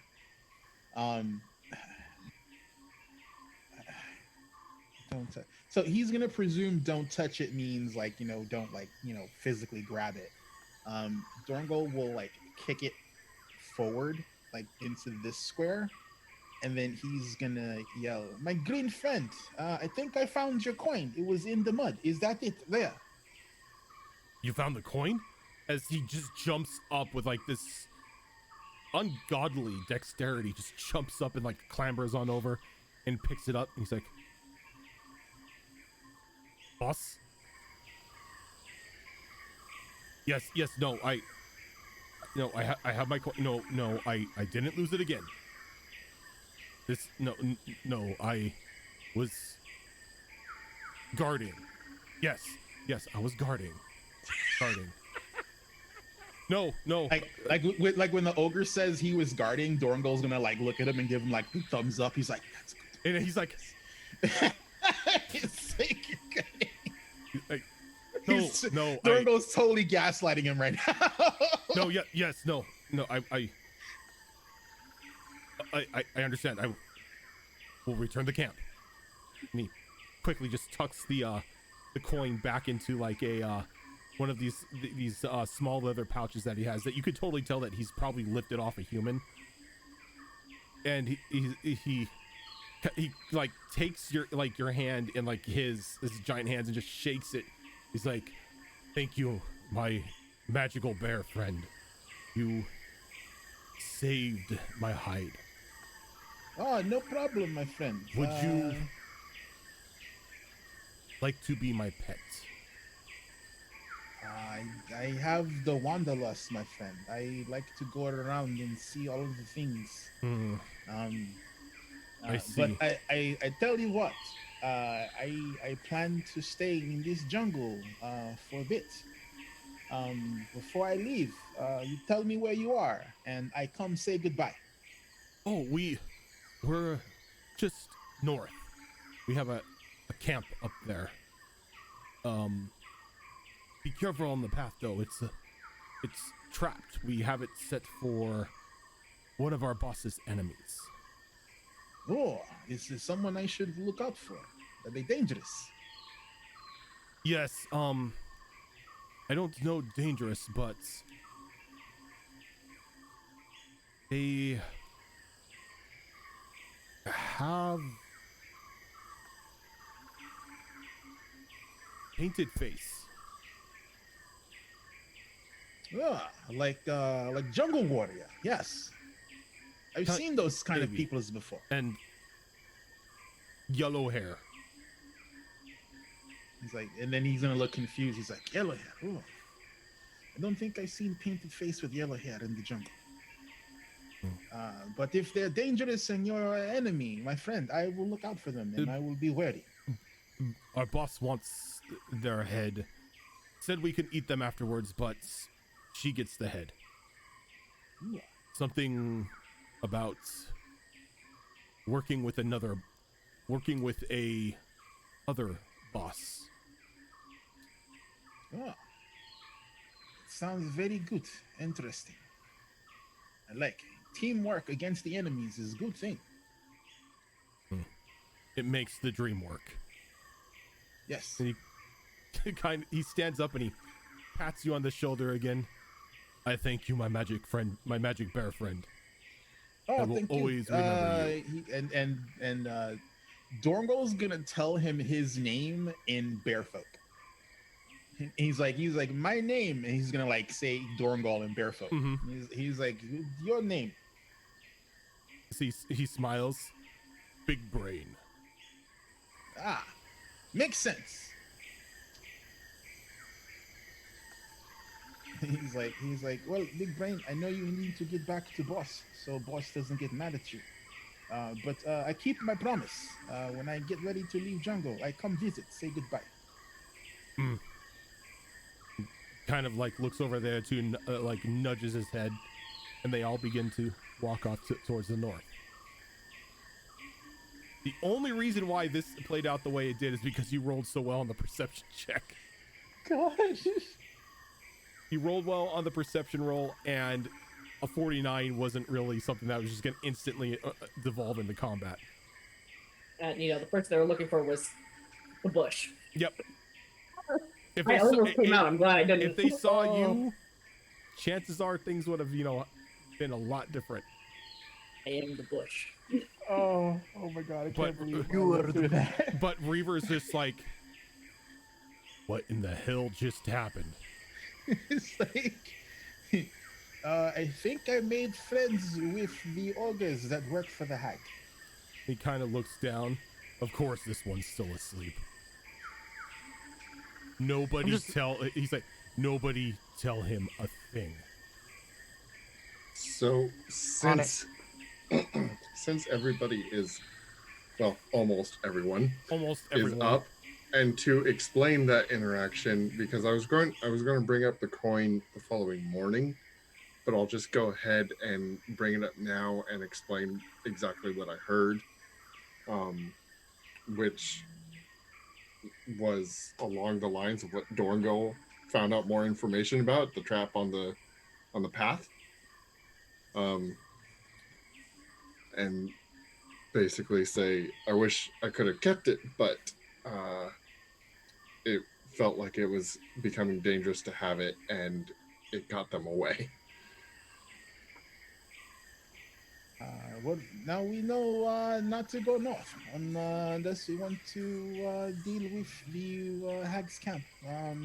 To be fair, north is the only path you can take.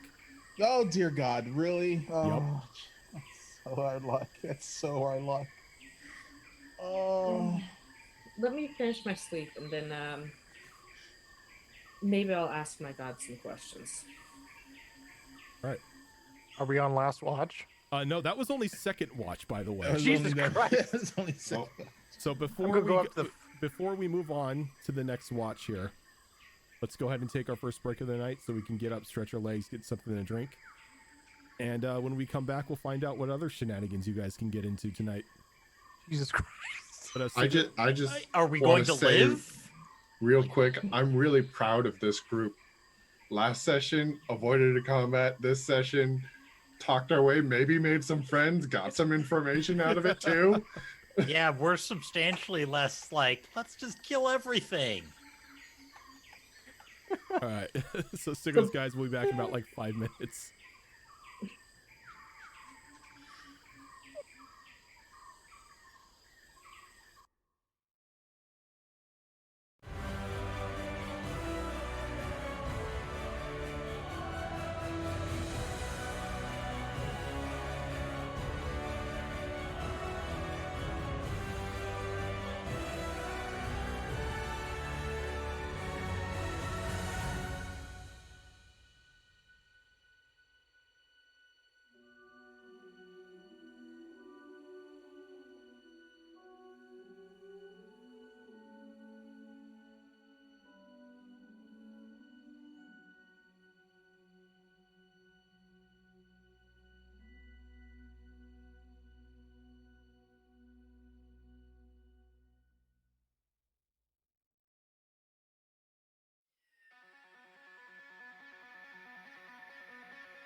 Okay, we are back, and apologies, I am an idiot and put us on the signing off screen instead of the AFK screen.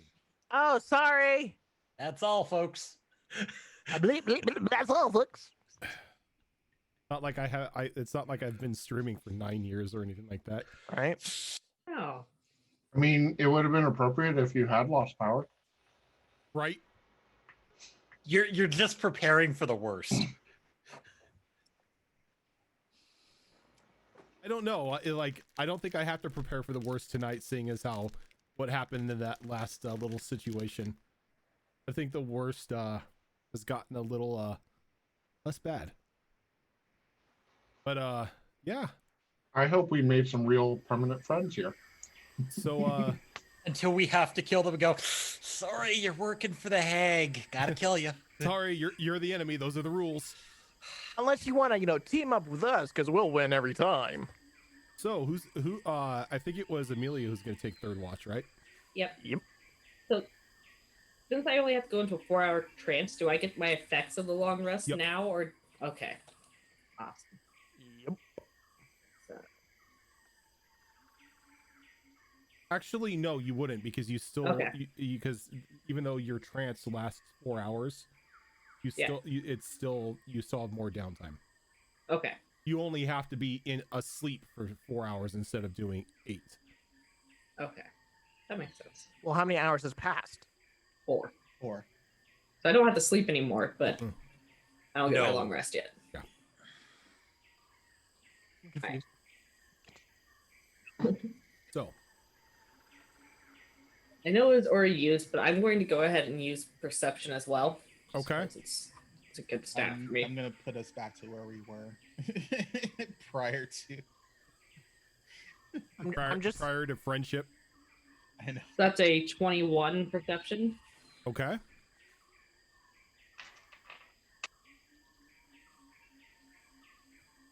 And that would be that an 80 on the dice. So I got a 21 and 70 and the 80. 0, so Man, you guys are just making all sorts of good watch rolls tonight. we have to make up for yesterday. Yeah. So, where are you taking watch on the map here? Since I'm using perception, can I do it from my bush? Yeah, you could do it from the bush. Not a problem. 2 leaves come down. Yeah. Yeah, essentially. So, while you're sitting in the bush, Oh, and I will want to use the wand of enemy detection. oh, that goes off without a hitch. Like, Okay. it's kind of letting you know that there are still enemies about, but Yeah. you're safe. Oh. Real quick, would have picked up our coin Okay. when everybody was awake. So you pick up Awesome. Flipinda's coin. Okay. Yeah. I was going to do that eventually. Let's not leave that behind. As you're searching, or as you're keeping an eye out on the road with your with like just the leaves down on your like secret base at the moment, nothing bad happens.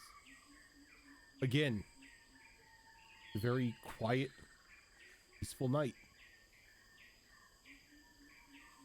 And then hopping into the clearing down the path from the north is this bright blue luminescent rabbit.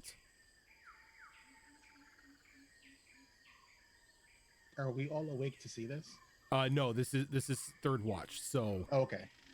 those of you who aren't elves would still be asleep.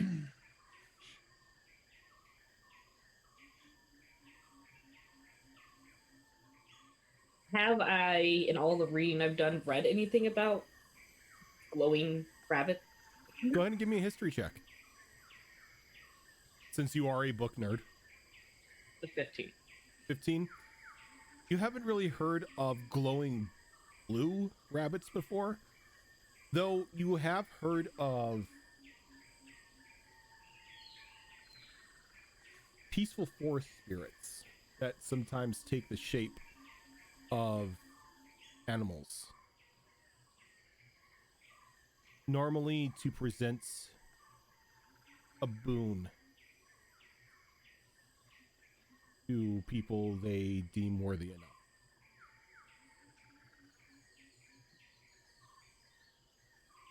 Can I do an insight check to see if this one appears peaceful from what I can see? I don't even think you need to do an insight check. It's a rabbit. Okay. It's hopping around and it stops for a bit and starts looking around and hops around again. Just gonna keep an eye on it for now. Okay. Let it do what it's gonna do. And it hops around. And it stops right outside the bush. And it shines like a bright blue for a moment, and then it vanishes. And in its place is this bright blue rabbit's foot. Like the charm. Pick up the charm. Okay. Feels very soft to the touch. She got a lucky rabbit's foot. It looks like she got a lucky rabbit's foot. I'll hold Holy onto it shit. until my watch is over, and then I'll probably spend an hour studying it. Okay. Who are you waking up for the final leg of this watch? That would be Farron. The Farron. other, she's elf too, right? Isn't she? No, Oh, no, No, she's tiefling. Tiefling. Tiefling. Sorry. tiefling. I don't look it. The pink hair throws me off, and I think of Miniko. I I'm think. sorry. Let's Pink see hair, here. katana, Yeah. horns. It Yeah. could be Minako. Totally could be. So I'll wake. I don't want to leave my bush. I don't want to rock at her from inside the bush. Not Just like a start big throwing rock, but just coins. before it wakes her up. Just several pebbles. So, Farron, Okay. how are you doing your watch? With intimidation, just kidding. Okay. Intimidate the Intimidate forest. the miasma. Yeah, intimidate the jungle full of undead. Once again, and just intimidate us. I mean, I technically could if I wanted to. I haven't eaten it. Yes, but this is true. But like trying to intimidate nature on a watch is like a ridiculously high DC. Okay, okay. I'm will not going to say do- you can't do it because you possibly can. I know. Survival would be fine, right? Yeah, survival's perfectly Okay, I can fine. do that. I got a 5 in that. We'll see what happens. That's an 18, so plus 5, 23. 23. Okay. Give me Okay. those percentiles. All right. Let's see here.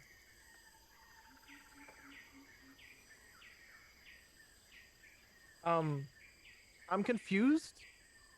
What are 3 zeros? 100. Oh, okay. Damn, everybody's just getting them good rolls. Right on. Are those your bronze dice? Yes, Brownie. they are. I need you Yeah. to give me a D6. Okay.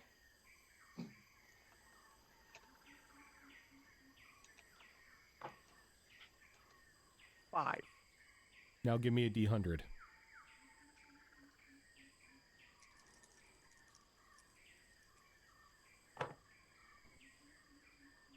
$69. Nice. Okay. 100 to a 69. Those are good rolls. Apparently, this is just the forest's version of the Lost and Found. So move yourself where you're keeping your watch on the map. How high is this right here? That's about 10 feet up. I'm gonna be like right here, kind of doing a little overlook. How's that? Okay. So as you're sitting there, bush rubbles next to you, and out comes this small creature. Kind of looks like a gnome, like a very traditional like garden gnome. It's got like the long red hat, white shirt, blue pants, brown shoes. Walks over and is looking around. Hey, I take a look at the gnome, and I give it a small smile and nod. want some items?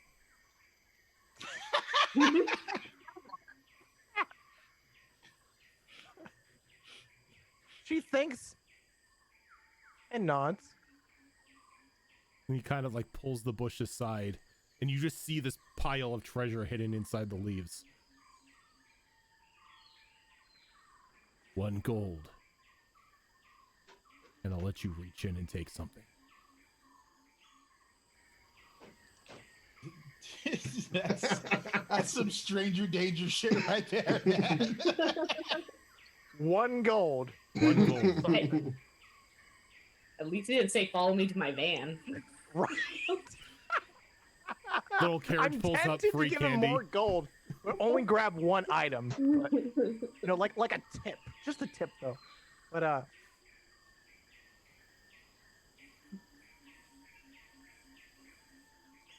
I'm gonna say 1 item. I'll give you 10 gold. Okay, sure. All right, So I do it. you give him 10 gold. You reach into the pile, grab something, and pull it out. Okay. And inside, like as you open your hand, you see this strange marble. Soft red light sort of swirling around in blackness.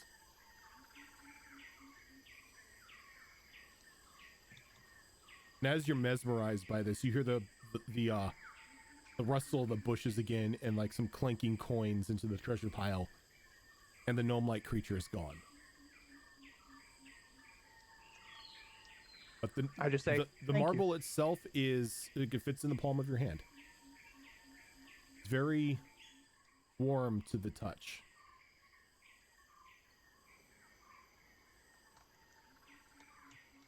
Okay, can I? How long have I been in my shift? This happens within like the first hour. Oh, really? Can I use the rest of the hour to just, You sure can. you know, inspect it? That's what I'm gonna do. Okay. Can I play my rabbit's foot on this You watch? okay? So yeah. So since you two are up and about and doing all this, you most definitely can. So Very well. Amelia, that rabbit's foot is indeed a lucky rabbit's foot. Once a day, you are allowed to use the ability that is granted to you by the luck feat. Hey. Woo! Pretty cool. Dude, the luck. The luck feat is so OP, it's banned in most games. It is. I've like when I can't think of anything else to do. If I take a human, because when I do human, I do versatile to get the extra feet. And if I can't do it, if I can't think of anything specific for a build, like I'll be a cheese ball and I'll take the luck feet. I just saw Fox's comment about the Marble Network. Yeah. Just I here's thought the same thing. Yeah, just here's the Tuesday crew yelling at each other about Blood Rain and Eldritch Horrors. I won't lie. As soon as I heard Marvel, like, fuck, I hear everyone's voices. Now, Yes. Oh, Groudon. that would be Yeah. epic. in your hand Okay. is something that is known as a tear of Tiamat. I don't know what that is, but to enlighten me. You swallow this orb, and you're granted a boon of Tiamat. Oh God. Can you explain what is a boon? A buff. Is this a permanent buff? a permanent buff. Like you get one of Tiamat's abilities. You get a boon from Tiamat herself Holy if you frack. eat the marble. I feel like this is very appropriate for a tiefling. Yeah, seriously. I have to roll for this. Come on. Please higher than a 10. It's a 10. I'm going to do it. Okay. You swallow the marble. Okay. Each one of your arms changes into different scale colors of chromatic dragons.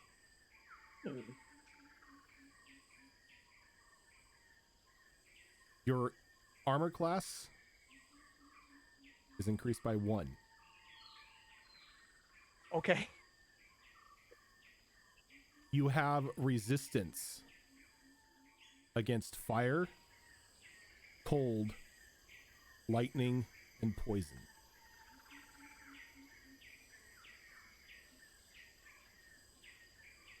Write this down. I'm writing this down right fucking now. Hold up. Wait a minute. Hold That on. is awesome. Okay. So I have a rule that anytime somebody rolls a 100, whatever happens is super good. That is I amazing. don't know, man. I rolled that 100 and got the deck. So Hey, far, it's been super That could good. be super good. Fire, cold, lightning, and poison. Poison. But, you know, of course, That's everybody knows great. that anything that comes from Tiamat is going to be a good thing, right? Totally. You have a boon. Can I choose which arm is the scaly one? They're all scaly. All Oh, of them they are are? scaly, yeah. Well then. Also, you can now, if you couldn't before, you can now speak Draconic. Very well. I can speak to dragons, bitches. Welcome to the club. Not only Tiamat herself will speak to me sometimes. Give it time. Yeah. Find more It's of those tears and eat them. Maybe Senpai will notice you. Senpai, notice me, please. All right, I shall add it to. So as of right now, I can speak Infernal, Common, Celestial, and Draconic. So Rojan, for that foot, when you say I get the lucky, is that can only affect my own rolls, or can you do the thing where you affect someone else's rolls as well? It has the effect of the luck feat. Okay. So whatever the wording of luck is, you can use it once a day. I'm gonna go pull that. Yeah, with luck you can affect your own rolls anytime you roll a d20, or somebody who's attacking you, you can make them re-roll. Yeah. Now, do you have to basically at announce it, right? disadvantage. Yes. Yeah, before the I think it's before But the before the result. result is known. Yeah. Yep. After the roll, before the result. But that I believe it is concludes- your rolls, right? Yeah, It's not another enemy. You can do your enemy. Oh, okay. If they're attacking you, Yep. Yes. you can make them re-roll a d20. So Well then. that I'm a concludes dragon. the fourth watch. As everybody begins to wake up, some of you have no idea what's going on. Had a long 8-hour sleep. Thankful nothing happened. Nothing came by the camp. 5 things came by the camp, good sir. Well, according to Christiana and Therian, nothing came by. The most restful night's sleep I've had in a long while. Man, you should just sleep in undead cursed jungles all the time. Apparently. I Yeah. can officially bitch slap Therian with scales, man. Yeah. The real hold on. Once we all wake up, do I notice that our tiefling is now scaly? Oh, you can't hide it. It's definitely there. It's like On all 4 arms. They're different colors. I love my dice. I'm gonna walk Aaron- over to our. what happened? How you grew arms before we went to bed, and now you're covered in scales. What happened? Gifted by the dragon god Tiamat.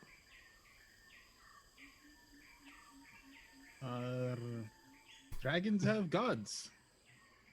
I don't fucking know.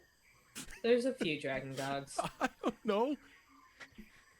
But Look, this strange gnome just came out of the bush and gave me an orb, and I ate it. I'm gonna walk over and I'm gonna poke one of the scales. have Seems so handy. many Like, questions. As you tap it, it feels like dragon scale. She gives a smirk and just starts flexing. Seems handy. How? Has hands. How? I think we'll start with how. Did I notice her eat the orb when she did it? Dorngal No, because you were doing the orb. Dorngal reminisces about stories he heard about great druids who could turn into dragons. He's like, So now, do you think Farron's a great druid? no. Dorngal's like, maybe one day I can turn into a dragon too. He's gonna be a bear dragon. A Yes. draconic bear. I can see that shit. Instead of fur, it's just scales. It's like a polar bear on steroids. But the new day has begun. Everyone has all of their hit points back, all of their spell slots restored. Now we lose those temporary HP we had, right? You lose the temp HP. Yep. I don't even have temp HP down. Neither do I. It was temp. It was our max was increased by a couple. Yeah. So that's all gone now.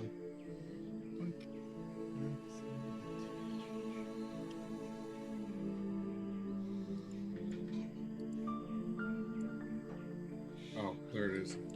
13. Yep, that is correct. That would be the ones.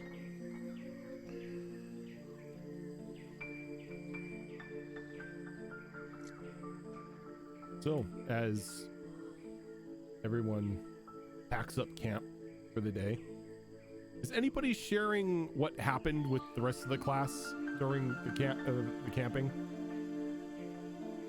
I Ain't probably saying would shit have to brought. Therian. Well, Reaver said not to mention it to Theron, and so Dorngal's just like, he's like, yeah, I'm gonna keep my mouth shut about it.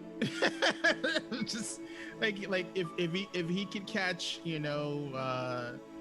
if he can catch Christiana? like Christiana by herself and out of earshot, he'll tell her, by the way, we ran into some ogres last night and made friends. FYI. I'm sorry, you what? You did what? Oh, dope. I would have just done a quick little reminder that we need to be on our guard for traps ahead. Yep.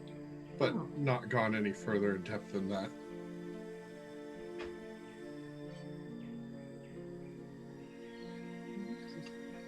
All right.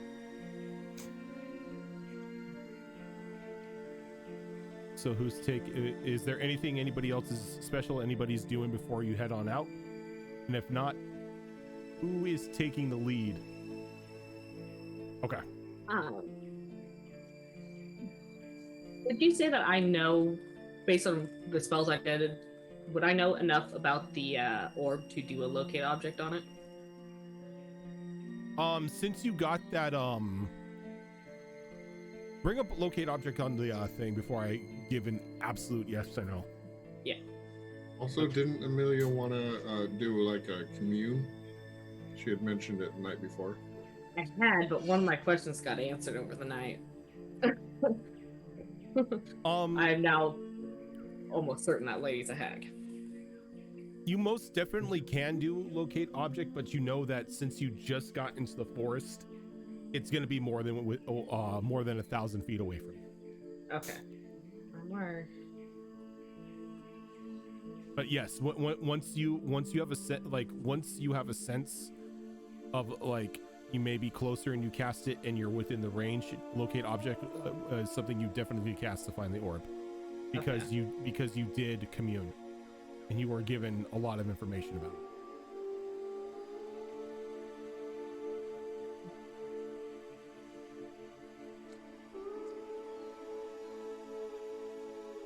Okay.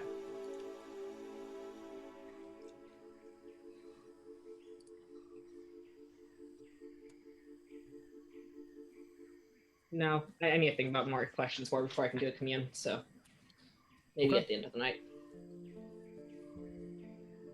Alrighty. So, Rild, you said you are going to be taking the lead on this? Mm-hmm. Alrighty. So, go ahead and... Can I guide him? Yep, you can most definitely cast guidance on him. Guidance.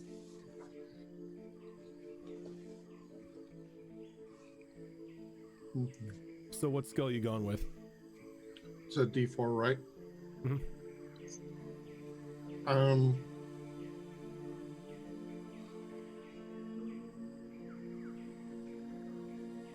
I'm going to use stealth because I don't think many other people would use that. Okay. But kind of like what I did the first time we met with the group, go ahead a little bit, leave markers for Amelia to find, so on and so forth. Okay, yeah, that's definitely something you can do.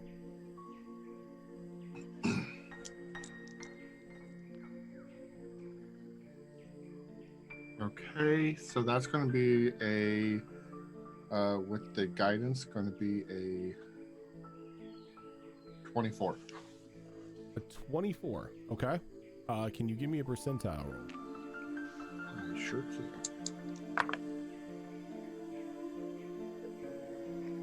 77. Okay.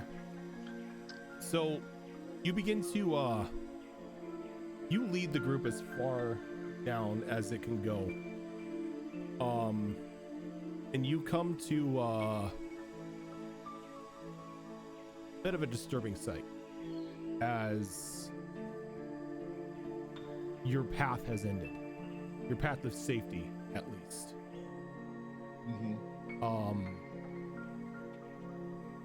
Remnants of one of the lanterns are now at your feet at the edge of where the miasma is. Looks like it's been tampered with, broken. The sounds of the undead calling out to you from the other side. If your group is to progress any farther, it's now going to be a bit more dangerous. How far back was the last lantern? You're standing at the last lantern. No, I mean before this one. Last functional lantern. The last functional lantern's about 20 feet back. What's the radius it gives off? You're not really sure. Like, you haven't really had time to study any of these lanterns. You just know that they seem to keep the mist at bay. Also, didn't they say last time if we were to tamper with any of them, they would just immediately shut off? Yes, Glamour did tell if you tried to Okay. pick up any of these lanterns, they would just instantly turn off. So thanks, I didn't remember that. No problem. Yeah, I'm gonna wait for the group to catch up and see how they want to proceed. Well, if we attempt to huddle up, I can give us an hour's worth of travel safely in an anti-life shell. I think we could all fit in there. But If 10-foot radius.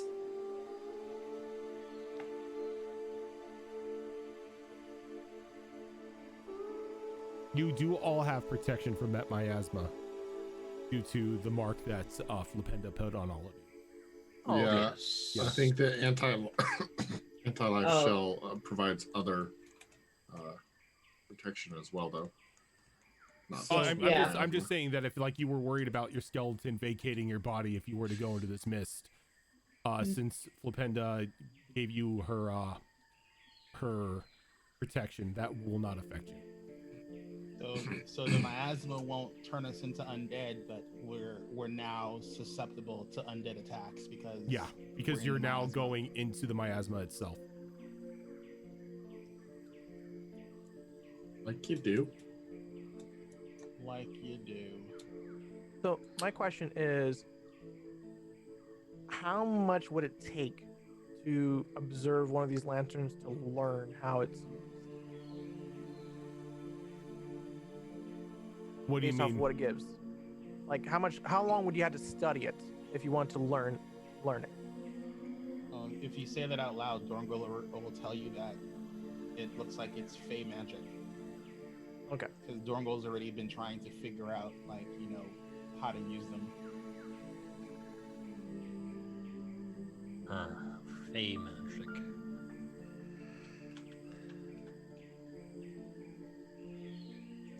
He goes, yes, my friend, the base of the lantern is some sort of bone, but it's not anything I recognize from many of the monsters that they've hunted.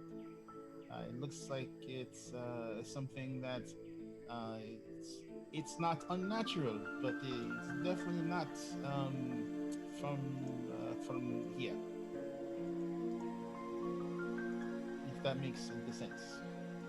Yes.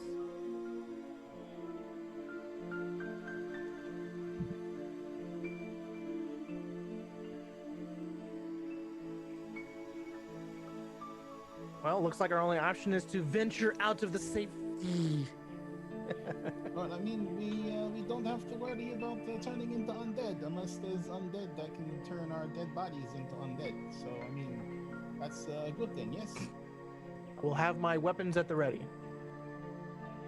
It's a comfort, but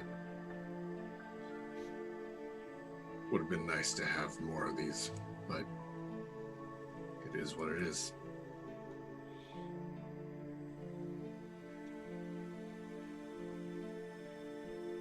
Well, if no one's gonna start heading into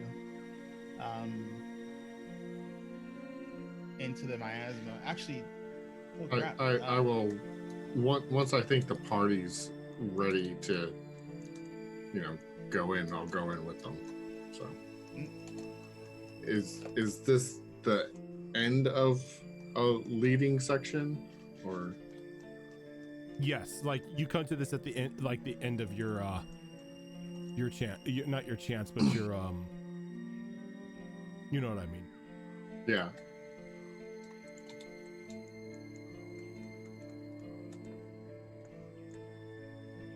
I'm good to continue leading if nobody else wants to. I mean, if nobody steps up, you know Therian is just going to take charge. So I Nope, recommend I'm gone. somebody step up. I will do that before you. Nope. No. Oh, what's wrong? You don't have faith in Therian? No. No. The only one Ever. that has faith in Therian is Therian. Yeah. Accurate. I mean, not even your mount has faith in you. Not even Therian's player has faith in him. I kind of like. I have like, faith in Reaver over there. If Reaver wanted to lead, I'd be like, yeah, sure. You have more faith in your freaking companion. I wish he said that out loud, and I'd be like,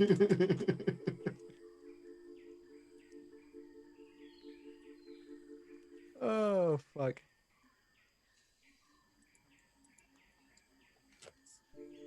So, all right. If I'll keep going then. This time, since we're in the miasma, I'm going to rely more on perception. Okay. You're gonna go with a perception check here. Yeah. Okay. Okay. Am I still guided? Probably ended, right? Yeah, I think it's only an hour that lasts. Yeah. Okay. So that's a 21. Okay. Your percentiles, sir? Nope. You go in the tray. Okay. 96. 96. Okay. Oh, you were having issues if it was either 69 or 96. Yeah. Well, so I don't know if this is going to work, but like the writing on these, Oh they've my got god. designs Oh, and stuff. So I actually have to lean in and look. But you might want to repaint the numbers on those. Just the numbers. Give it like a gold or a yellow. Oh yeah, that'd be pretty. that might stand out better. But yeah. Or even just white, silver, something to stand out against the red. Okay. So, you can thank your lucky stars that you rolled the 96. Oh, Praise the sun, no Tiamat. Oh, sorry. I don't think you have the Tiamat wrong likes god. the sun. You need praise. I am fusing the two. Bahamut. Never once have I thought you can blaspheme against an evil god. I was wrong. Oh, so I now come noticed on. you. I think praise the in- sun is Paylor, if I'm correct. Yeah, it's in, Paylor. in true Groudon fashion, he has proven you it's wrong, either sir. it's either Paylor or Lathander. Those are the Sun Bros. Yep. So, you begin to very carefully and slowly start leading everybody through the miasma as you can just hear the wails and the murmurs of the creatures and tormented souls around you. The cracks of bone, the sounds of gore just slapping about. Do I hear chains? You don't hear chains. Darn. I mean, I don't know if you want to hear chains in this. Sure. This is creepy music. I love it. Amelia likes this music. She feels at home. But like, just because you are at like this heightened sense of self-preservation, you're able to stop the group every now and then and let one or two of the undead pass by, as even in this mist it's hard for them to see you. A lot of them seem to just be mindlessly wandering about. We don't have a light source on me, do we? No. Okay. And like in this think we would miasma, want one. you can maybe see 5 feet in front of you. Okay. It is just so dense and so thick.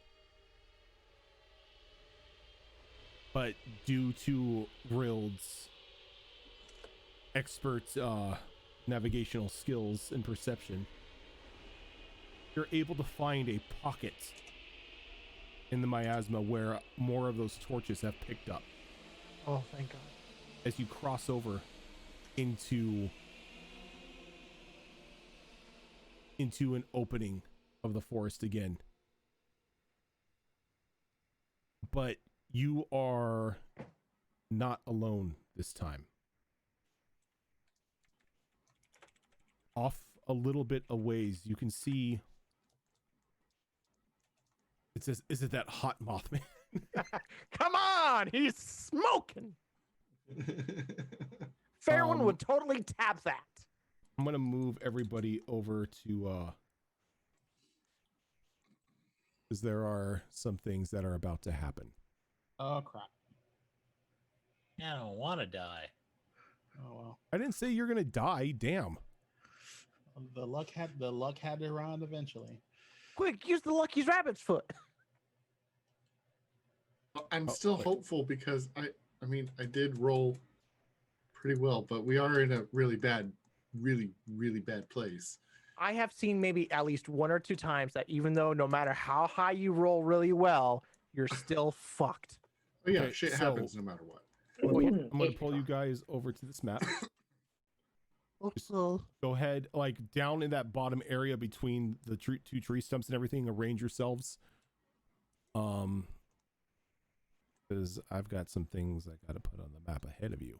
I would be fairly close to the front of the group. I rolled So- leading, but that way I could Rill, keep an eye out for undead. Yeah. once again, your perception saves I'm the gonna be right group. here. As you hold out an arm as everybody stops in their tracks.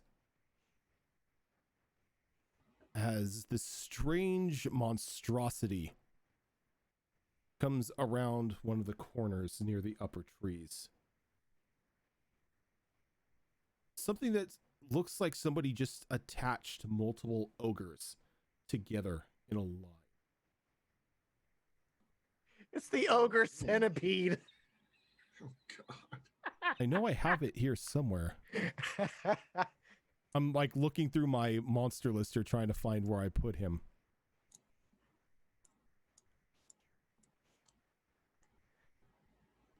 Oh, there he is. It is. I don't like it.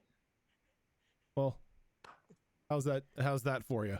Oh Not my okay. god, really? It's the It's ogre the human centipede. centipede of ogres. Yep. Oh god, that's just wrong. As it comes tearing around a corner, this long abomination of multiple stitched together undead ogres, their hands slapping on the ground as pulling them across it. Is one of them one of the ogres we met? No, it is not. Oh, darn. So remember that part where I was like, I'm still hopeful. Yeah, not Does anymore. it take notice of us? What I need to do is I need to make a spot check. Oh, not a spot check, but a Because perception roll. my reaction to this would be to try to signal them, like everyone, to get cover. Yeah, okay, yeah, let's go ahead and do that. Let's do a group stealth check. Oh crap. I mean, I know it might not go well, but Since don't we're forget in a your inspirations, people. Since it's a Yeah. big foggy area, would my racial trait apply? No, there is no fog in here. This is another cleared area. I got one and I'm saving it for whatever is worse than this. I will burn one of my inspirations that I have. Okay. Just saying, I'm running you- at If you have disadvantage. them, I feel like this was likely one of the community monsters. Yeah, it was. The ogre I Pea was love it. definitely community I monster. hate it and I love it. Yep. I am thankful for using that inspiration. So Okay, so let's go around the table here since this is a group check. This is not, pass or fail for just any one person. Yep. Darian. Not entirely sure how it happened, but Reaver got a dirty 20 and Therian got a dirty 20. Okay. nice. Very nice. Christiana. rolling at disadvantage, we've got a nat 20 and a 14. So yeah, 14 total. Okay. Darngal. Rutgar got a 13 and I got a big whopping 6. Alrighty. Rilled. 26. Baron. I got a dirty 20. I'm thankful I got that one because the other one was a 2. Amelia. Ooh, 19. All right. So all but one person passed. So you have 6 successes, 1 fail. Which means the group succeeds. It does not see you. But it doesn't look like this thing is going to be leaving anytime soon. As it kind of walks over to here, reaches into the bush and pulls a deer out and just begins to like tear into this thing. If it doesn't look like it's leaving, I would break stealth away from the group, so I'd probably come around over here and then Okay. turn undead. All right. Can you bring turn? You already did. As an action, you present your holy shimber. The holy shimbo. A hardy shimber. Okay, so it's got to make a wisdom saving throw. Well, actually, sir, Okay, it's a holy actually- symbol. If that fails, I have a backup. Okay, so you walk out, hold up your holy symbol, and it's What is that? A wisdom saving throw? Yes, please. It's a 17. Meat. Okay. So Can I? Oh, it's not. Never mind. It's not attack. Never mind. So your symbol goes off, and you could see like the effect of the turn trying to like take hold on the thing, but its body kind of shakes it off. And as it does, one of the lower heads on its body kind of turns at you and lets out this guttural roar as like the top two heads that have been feasting on this deer kind of just stop what they're doing, parts of the animal like hanging out of their mouth as they kind of look over at you. I'm going to need everybody. Darn, I was gonna try something. Sorry, guys. Hold on, It's all right. I gotta clear this. It was a decent shot. Yeah, it was a good shot. Can I attempt one more time on my turn? Okay, If I choose to. I'm gonna need everybody to do initiative. It's time to kick some ass or get my ass kicked. One of the two. Well, that one's gone now.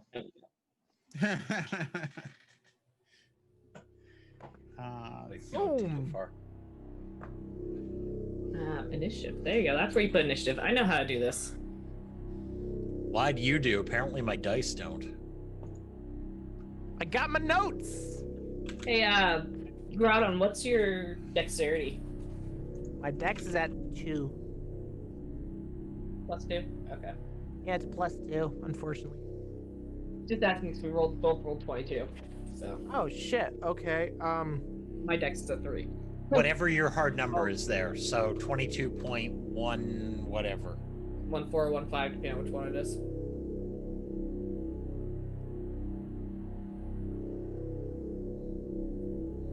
Yeah, so yours is a .16, so you go first. But it'll go in the right order if you put in the Oh, yeah. point, whatever, if you put that into your number. Mine's just flat to initiative. Jesus. this Don't thing- you have your the bonus thing turned on? What bonus thing? Click the little cogwheel, Okay. and you're going to click add deck center column top, add dex tiebreaker to initiative. Gotcha. Okay. It's a .14. There you go. My bad. That's what we were looking for. I'm like, what's the point number?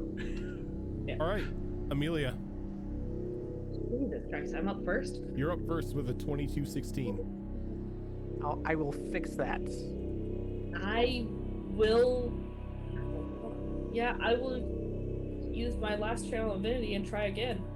Okay. Turn undead. Got another 17. Alright. Turn undead's a spell, correct? It's an action. It's an ability. Yeah, it's an okay, ability. so- It's not a spell. It's not a spell attack, but it's an ability. Okay. So I can then cast a spell. A level spell. You can cast a cantrip. Okay, that's what I was checking. As a cantrip, as long as it's a bonus action. I don't have any bonus cantrips, so that's okay. So you should be able to cast any spell as long as it's bonus action. Yeah, a spell or a Yeah, cantrip. yeah, as no, long as you're it's right. bonus Because she, action. she didn't cast a spell, so technically, yeah, she can. Okay, so in that case, I'm going to touch myself and cast Sanctuary. Since I'm not attacking. And I'm going to move this away from the group a bit. I don't want to go too far because I want to be able to heal people still. So I'll probably just go back over here. Okay, so when you get there, can you give me a perception roll? Yeah. I just used my passive perception. Not bad though. 21. 21. So, as you go there, you notice that the tree right in front of you seems to be leaking some sort of strange sap. And then you begin to see a hand kind of coming out of the sap. And then another arm, and then there's just this body just kind of pulling itself out. as this strange looking sap covered creature slumps out of the tree. Nightmare fuel. No, we faced these before, I believe. Well, Still nightmare fuel. that was my action, bonus action, movement, so Mm-hmm. that's what I do. Okay. Said it's made from staff, though? Here, I'll bring up the image of it. Oh, okay. That's It different. looks like a zombie that's covered in sap. Is That, this those zombie plant that's things? just wrong. Remember how flammable sap is. Yeah. Problem for future me. All right, let's see here. I'm gonna move 25 feet here. And I'm gonna start hacking and slacking. Slashing, that's the word. Okay. What is my thing? Okay. Does 22 hit? A 22 will most definitely hit. Okay. He's big, he's scary, but he does not have that great of an armor class.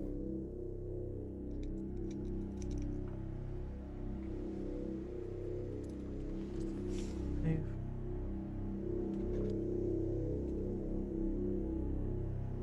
13 slashing. Okay. Gonna swing again. Is a 19 hit. A 19 will hit. Okay. Again. The katana. Again, 13 slashing.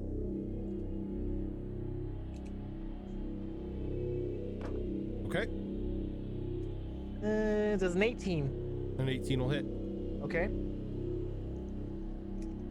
Third attack with the katana. 16 slashing. Okay. Okay. 23 to hit. 23 hits.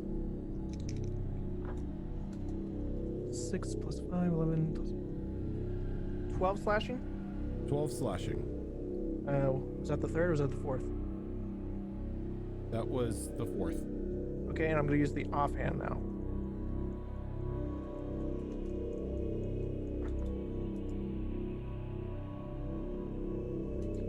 Uh, 23 to hit. Okay, that Nice. hits too. Which one was I using? Short one. That was 1d6. Okay. And that'll be 8 slashing. Okay. So you see Farron just run up and throw a barrage that slashes at this thing, just cutting into various parts of it. As you do, Farron, you begin to see like this very thick green slime kind of oozing out of the wounds. So I got a question. Uh-huh. Can I action surge? Action surge is a free action, correct? Yes. Yeah. Then Yeah. yes, you may use it. You may use an action surge if you like. Okay. Do I get my full attacks again? You do not get your bonus action. Okay. No, do you? No, you you don't. don't You get get- another you get- bonus you get- action. you get just one the action. Yeah, you get one action. One action. I thought it was full attacks.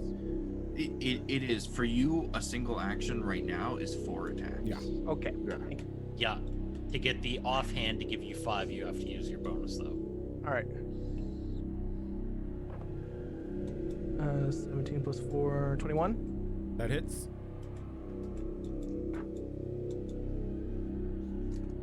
13 slashing. 13 slashing. Okay. Second. Again. Come on. Let's go. You can tell that was a 16 or an 18. That is a 16 plus 420. You said 420, not 420. No, not 420. No, I was saying You hit a 16 dirty plus 4. 20. Okay. Yeah. Yeah, I was adding my proficiency bonus. That's 4 plus 5, 6, 10 slashing. 10 slashing. Yeah, that is a 16 to hit. 16 will hit. Okay. Another 13 slashing. And fourth attack. That's a 14 plus 4, so 18 to hit. Okay. I love you, dice. Just stay that way for the rest of the games. And that's a 6 plus 12 slashing. 12 slashing, alrighty. And I rest my case. That's 8 attacks, baby! That was nice. Oh, sorry, 9 attacks. 9. How is this thing looking? Cut. Okay, he's cut up. Cut up. That's about all you can tell. All right, sounds good. Let's go. So, as this ooze begins to kind of slide out of its body, it goes from like this green to this bright orange. And it begins to fall in front of, like, off to the side of it.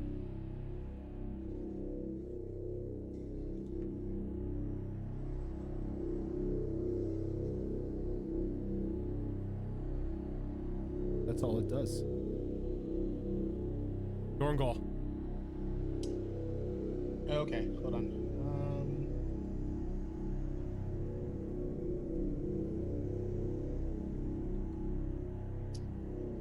Sorry. So let's see. So I am going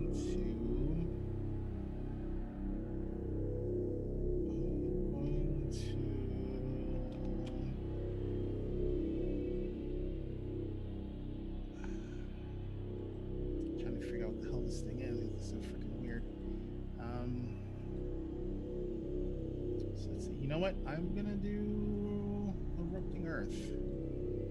Because yeah, I think I'm gonna do that. I think that's the good move. Listener range, 20 foot square, 120 feet. Actually, so if I do, gets most of its body and all of that one. Yeah, let's do that. So I'm gonna do a.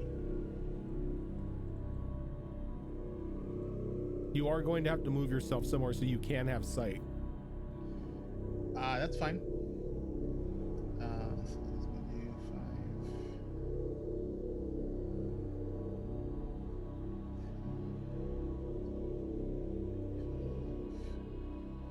5, 30. That's me, see right there. Perfecto. And I'm going to.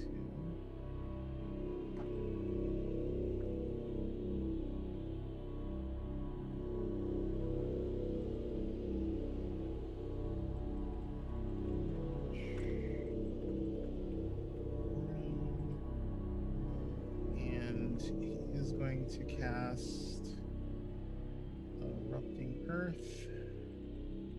Can you bring that up for me so I can see? Okay, hold on.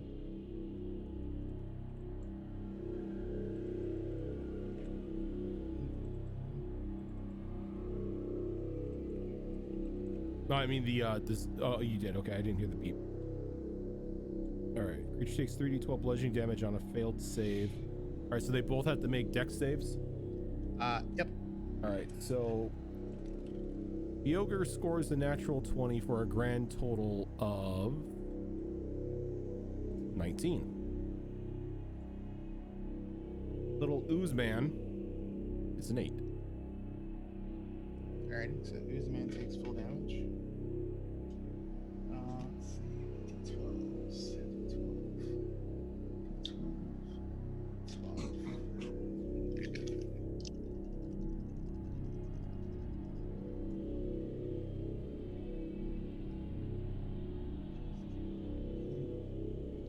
Something good, please. It's like fucking law of averages. This should at least once. Does 3 damage. No, it's so let's see, what is that? 13, 17 points of damage from 3d12. How much? 17. 17. That's the roll. That's just yeah. That's oh my god, dude. What the fuck, dude? This is no fucking luck, man. why I don't play the fucking lotto. And that area is rough terrain. Alrighty. Anything else? I'm not gonna do any bonus actions right now. I want to see what happens. Okay. Rutgar. Rutgar is going to. Let's see. Can he see this guy right here? Oops. See who? This dude. Sapling. The little sap boy? Yeah. Probably not because of the bush covering. Alrighty. But he does know that. He knows Amelia ran in there. Okay, so I'm gonna tell him to go and assist Amelia. And he's got, I think, movement 40. Because of course he does.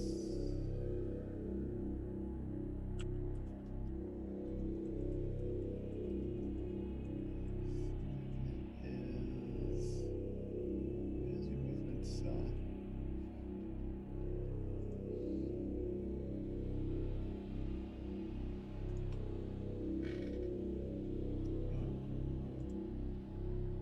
that's weird. Where's your movement? Oh, speed 40. There we go. Yep. So, 20, 30.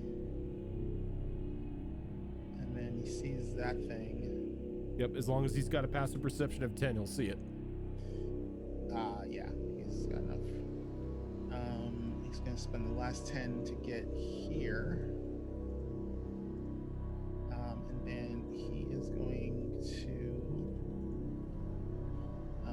as a bonus action, go into a frenzy. Okay. Which is basically rage. Mm-hmm. Right, and then he is going to do one-handed battle axe and his one-handed warhammer.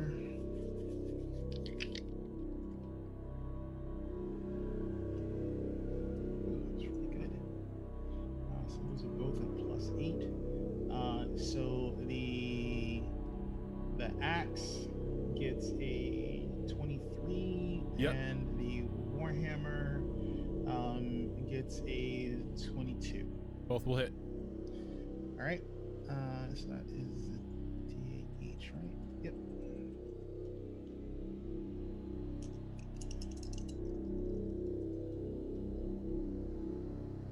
Yeah, it's like, dude, like my NPC is rolling better than me. I'm 1 point from max damage. You should classify all your characters as NPCs to yourself. so you can roll them all well. I'm gonna have to. So Rose is now an NPC.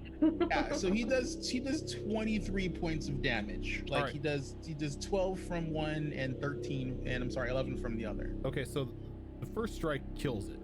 But when he makes contact with it, he takes 3 points of acid damage. Ow, okay. And he just obliterates this thing as you begin to see it kind of like bubble up and then it explodes. Ow. Okay. So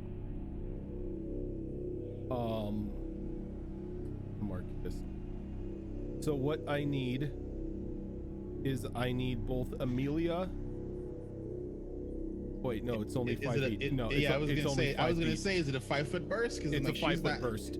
Okay. So I need Rutgar to give me a Constitution saving throw. Not Constitution, dexterity. I'm sorry. Okay, so it's just. Jesus Christ, dude! Why can't I roll this well for me? Fuck you. You said dexterity, right? Dexterity. 22. 22. All right, he'll take half of this, so he'll take half of 7 acid damage. So all right, so I put down. I said he took 3 anyway. So is it a separate? It's separate Yeah. acid. Yeah. Okay. So he hit. Anytime somebody makes a melee strike against these creatures, they take a D4 acid damage. Okay, gotcha. And so then this is when additional acid. yeah, because he exploded and it kind of got, you know, on him a little bit, so he took additional acid. All right, and you take another 3 of him acid. All right, cool. All right. All right, big boy. So, not really liking the fact that the samurai kind of came over here and started Ruckus, as we call it in the vernacular. kind of started causing some issues here. I started a showdown. Let's go. Kind of looks at you and swings at you with the halves of the deer that he still has in his hands. Oh dear God, he's gonna. It's not a bear anymore. It's a deer. He's gonna use the deer right. carcass as an So improvised the weapon. the first one will be a total of 25, Okay. Jeez. and the second one will be a 22. Okay, both hit. Both hit. Okay. So the deer. The deer. The first one, you were going to take 20 points of bludgeoning damage. Okay. The second one, you are going to take 14 points of bludgeoning damage. Okay. And then he's going to try to bite you. All right.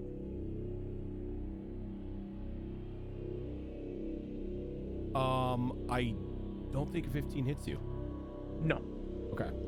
So you dodge the bite, Hooray. which is probably a good thing.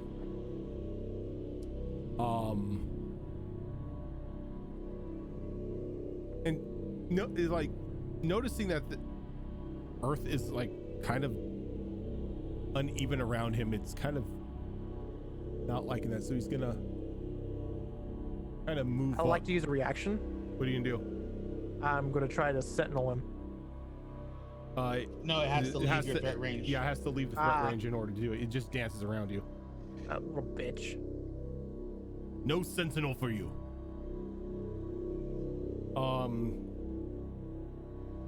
Yeah, that's his turn. Therian.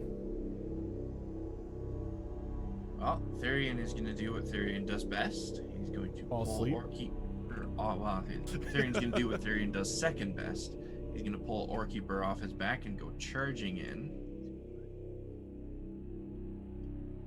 More than enough movement speed to get right there. And he's going to start swinging. Okay.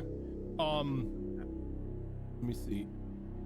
Where are you? Oh yeah, you're technically right there, so Yeah. I guess that works.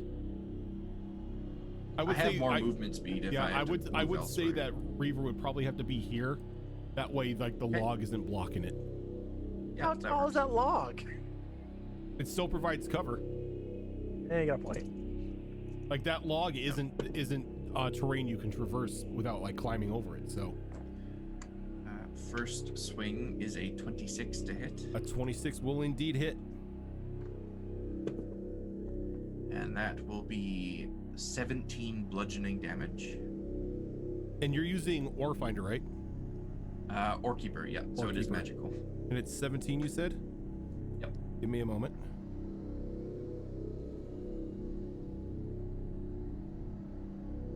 All right, so as Orekeeper slams into this, that ooze that had been leaking out of its side kind of like bursts from one of the lower parts of the body.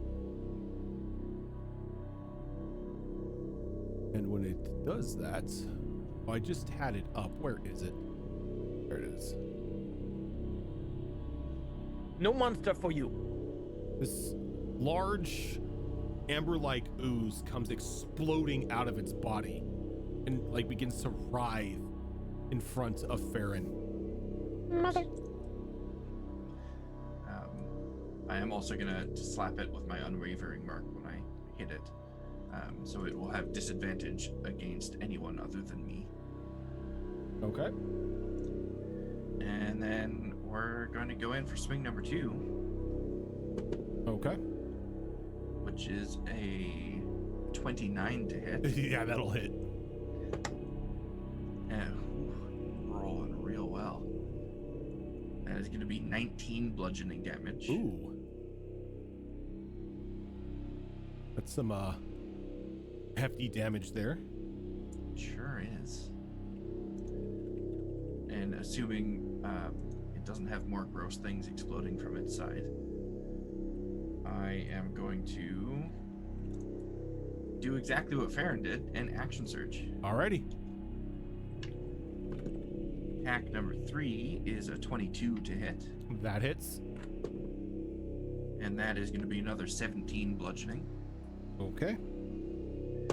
And attack number 4 is another 29 to hit. That hits.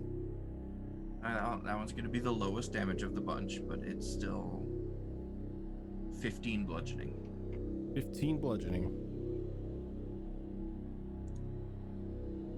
Okay. And that is all I will do. So you tear into this thing with Warkeeper, and it is not looking great. You can see multiple wounds on its body again, beginning to like leak this green liquid that slowly begins to turn an amber color the more it's exposed to the air.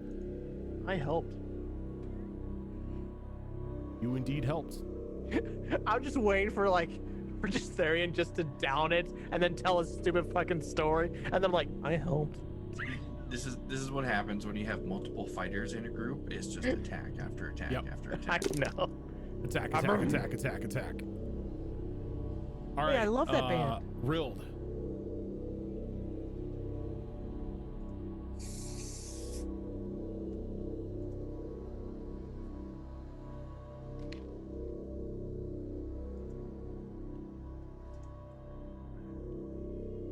You are muted. I said I will move myself over that direction, and then remember how I said I loaded up the fire bullets? That I do. They're still in there. Incendiary ammo. Which you never told me what the extra damage would be, so let's find out. No, I said the damage is fire damage. Oh, it's just straight up fire damage? It converts it from piercing to fire. Sure. So yeah, everything's going to be sharpshooter. Alrighty. Oh, bonus action, hunter's mark, big boy. All right, big boy's getting that hunter's mark. Let me mark that off in my spells.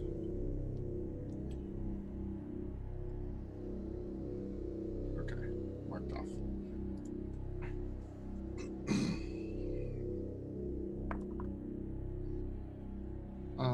So that's going to be an 18 to hit. 18 hits. Okay, let me remember all the things.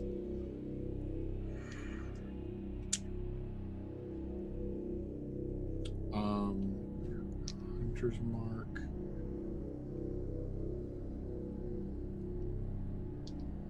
Got the rifle damage, hunter's mark, and he has been hurt, right? Yeah. Yes. So, yeah, Very Colossus hurt. Slayer too.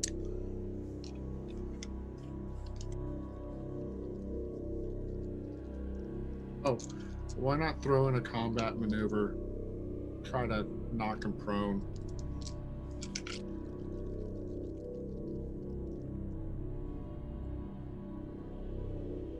Okay.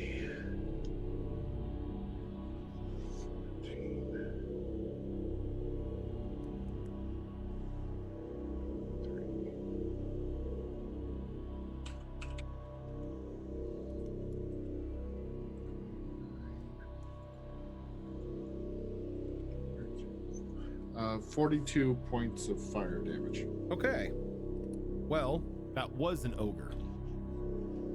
Or a collection of ogres, I should say. You come to me on the But- day of my daughter's wedding. That bullet flies and just hits it, and it just explodes in a shower of gore and amber. When this happens,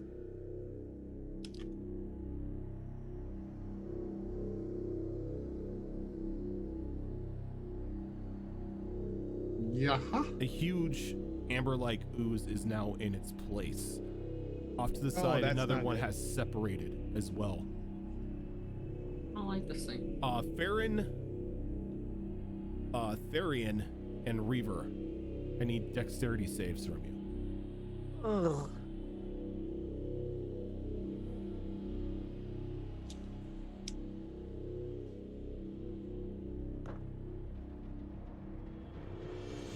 Okay, that's good. 25. Okay. 19 from Therian and 16 from Reaver. Okay. So y'all make it, so y'all only gonna take half of this. So half, you got 13, so half you're gonna take 6 points of acid damage. Okay, and Reaver will take 0 because of Therian's mounted combatant ability. Alrighty.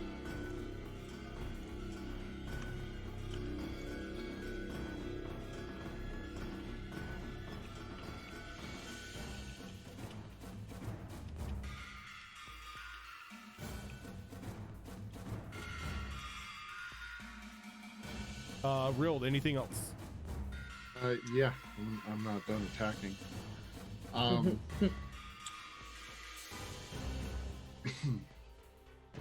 See here, I'm not able to move my hunter's mark right now because it's a bonus action to cast and it's a bonus action to move it. So that will just have to wait. No, is the hunter's mark already deployed?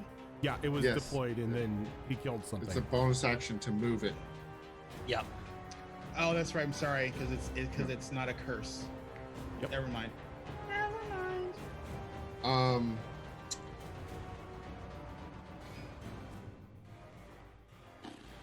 I'm going to shoot at the new big boy.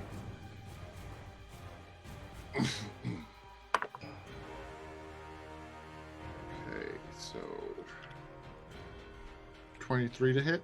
23 will hit.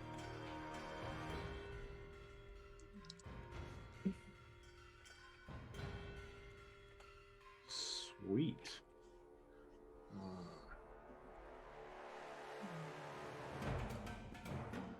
There is my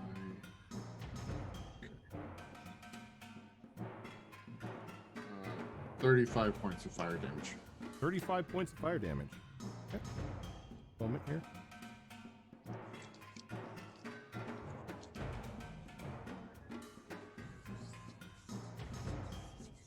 $35 points of fire damage.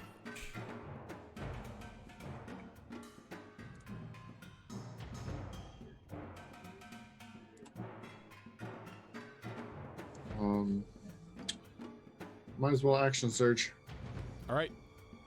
Actually, wait. You do know. I'm gonna You wait notice. Okay. for that. You noticed when the fire kind of hit it. It doesn't seem to have done the full brunt of the damage. Okay. I've got 5 feet of movement left, so I will duck back into the bushes a little bit. Okay. I can't actually take the hide action, but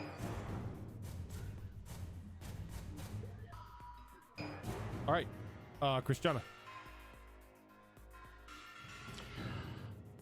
Well, are those actually hostile? That is the real question. They haven't really done anything yet. They kind of just got here.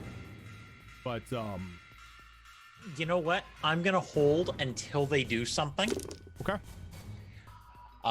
Just so I'm sure they're actually hostile and they're not just like piles of ooze. Alrighty. So when this comes around, more of these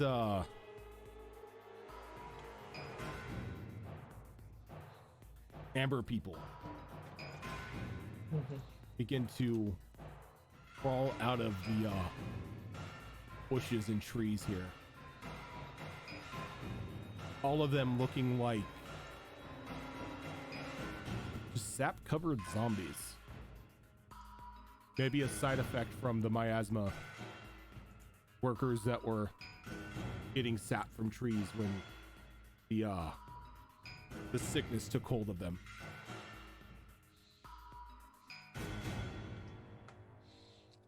But I could take this gentleman off my character sheet list right now because I'm not using him.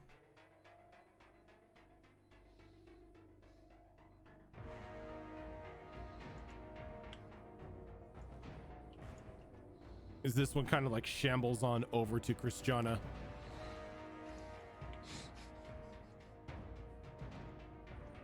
And you see its arm kind of elongate a bit and grip in this ooze, and it forms almost like a spike as it goes to make a thrust attack against you.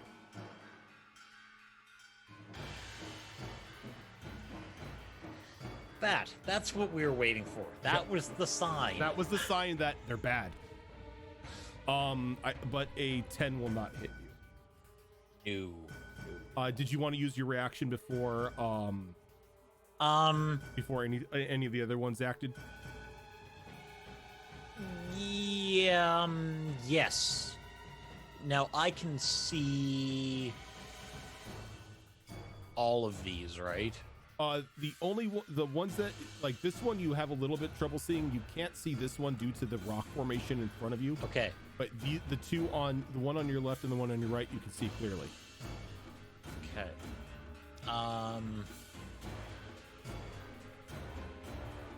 You know what? We're gonna do the thing. So I am going to pike charge basically through that one. Okay. But since this looks like a thing, before I start running, I will throw hex on that one. Okay. That one can most definitely become hexed. And we will pike charge the first one. I'm not gonna burn my Eldritch Smite though, I don't think. Which one did you pike charge? This one right here. All right. I have to move 30 feet, and 30 feet ends up there, so it's kind of like right through it.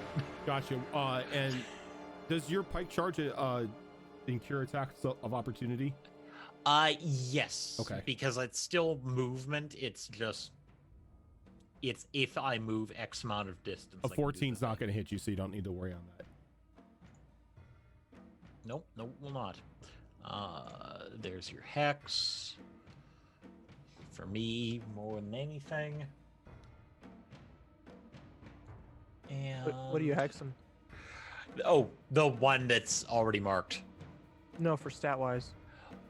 Oh, is this an app? Right, this is ability.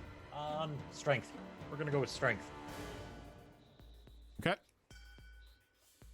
I always forget that part of it. New warlock, who dis?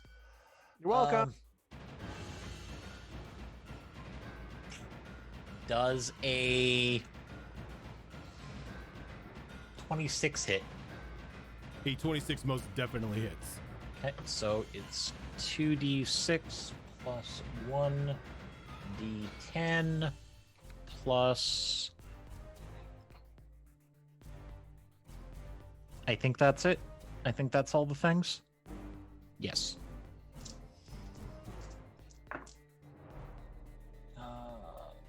Fighters, I've rerolled that. 6, 11, 12, 13, 16 damage on the pike charge. Okay. And now that he is basically behind my... I'm on the other side of him. Second attack is going to be kick with the back hooves into him. Alrighty.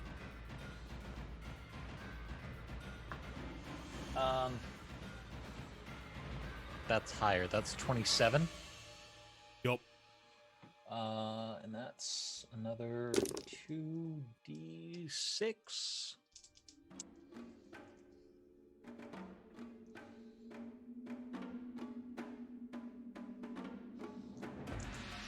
Fighter goes off on that.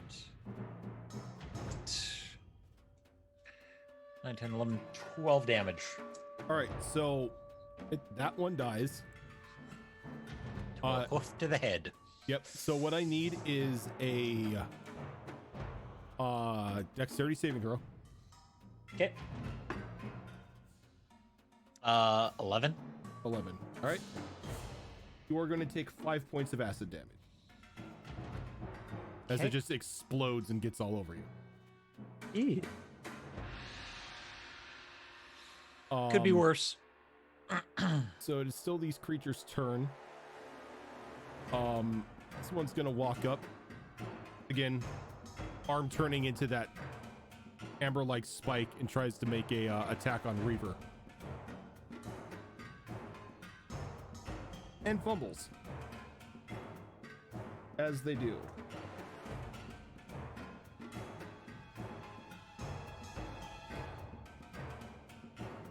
Also, the fumble still stands, but anytime I see something going to attack Reaver, my mounted combatant ability kicks in and forces them to attack me instead. Okay. It's a great ability. It really is. It's the one and only thing that wizards put into D&D to protect your mount. Otherwise, wizards hate mounts. Wow. So I rolled that think this thing. that's- So this thing crit on itself as it thrusts up towards Dorngal, hits his armor, and the arm just breaks, dealing a grand total of 22 points of damage to itself.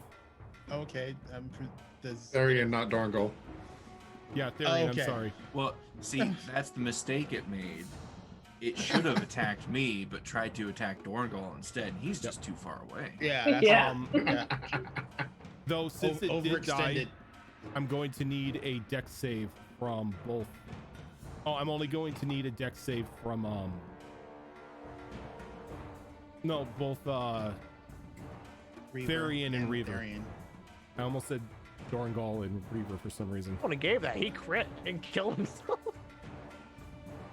Therian, unfortunately, only rolls a 7, but Reaver rolls a 17.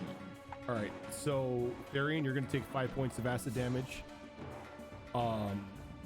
And Reaver would take 2 since they saved. Okay. The only one left is right here. And it's going to pull a piece of itself off and throw it at Dorngal. And I do mean Dorngal. Wait, which one is throwing a piece of itself at me? One on your left. This one down here. Okay. That would be a 16. 16 will miss. Miss. All right, so this thing flies overhead, and it kind of just sticks to a part one of the trees. You kind of get the sense if this hits you, it's gonna stay there for a while. Okay. Yep. Screw these things. And this one makes his movements. All right, for the ooze, one's gonna move forward over Farron. Farron, Yes. I'm going to need you to make to give me a dexterity saving throw. Okay.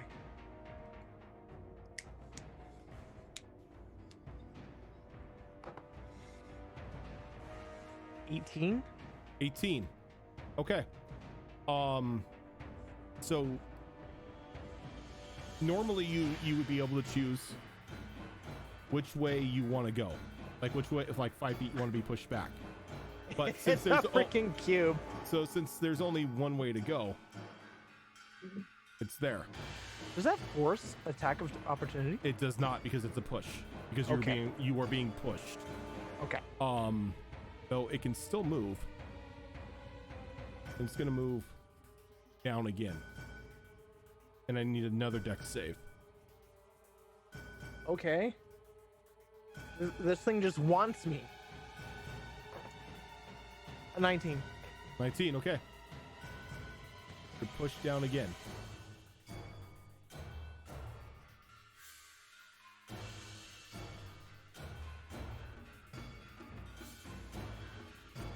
They can make one more movement. Oh my god. Go away. It wants to hug you. I know what you want to do. Just stop. Jesus. Okay. Oh my god, please just get this thing away from me. It's heard the stories of Popper. It has. It heard the stories of Popper. It wants to assimilate so you can make good jokes. Ah, fuck you. 18 again. Okay. So you're pushed 5 feet back. Oh, goddamn. Oh, fuck. That one just moves down 20 feet.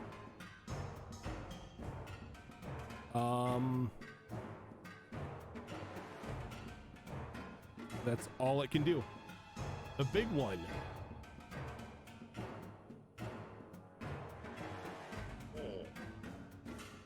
I'm gonna need Dorngal and Reaver to give me dexterity saves. Who? I think instead Therian and Reaver are going to give you dex saves. Yes. I'm just gonna keep calling him Dorngal, so just accept it. That is a 19 from Reaver and what is Therian's mod? And a 17 from Therian. Okay. So you are both pushed back 5 feet. You do have an option of where you want to go. Because there are open spaces. To the south, I think. Okay.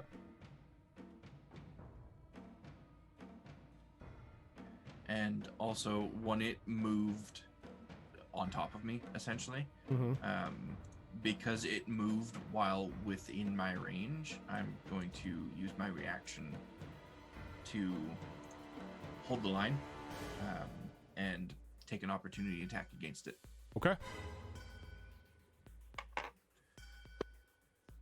That is going to be a 27 to hit. 27 will most definitely hit. And that is going to be 18 bludgeoning damage. 18 bludgeoning damage. Nice. And its speed is reduced to 0. I like that form of Sentinel. Sentinel does all the things. I know, right? It can actually be. Is this a restraint or is it just movement speed reduction? It's just its movement speed is reduced to 0. Okay.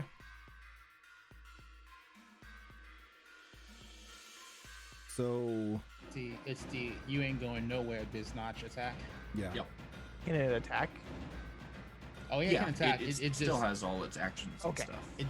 it just prevents a target from leaving your threat range. Yeah, it's Pretty much. essentially Sentinel, but I can do it while they So, move within my range. I need one more save from Dorngal and Reaver because they're still technically inside of it. Because Reaver is a big boy. Yeah, he is. Reaver got a 17, and unfortunately, Therian only got a 6. All right, so Reaver is pushed 5 feet south. Therian is engulfed. So the engulfed creature can't breathe and is restrained. Yep. That's not good. Therian, can you give me a D4? Would this count as a saving throw versus being dismounted? No, it's not a dismounting throw. You're pretty much being stuck to something. Okay, fair enough. A D4, you said. Yes. 3. 3. All right, and in 3 rounds you will be petrified. Oh, fun.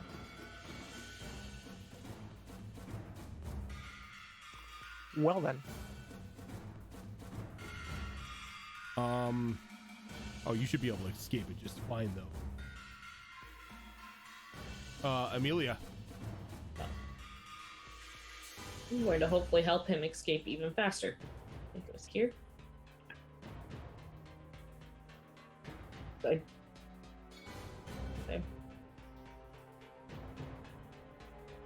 Is that row I have to go to? But I'm gonna go back a little bit farther in case Reaver needs to move back again. Yeah,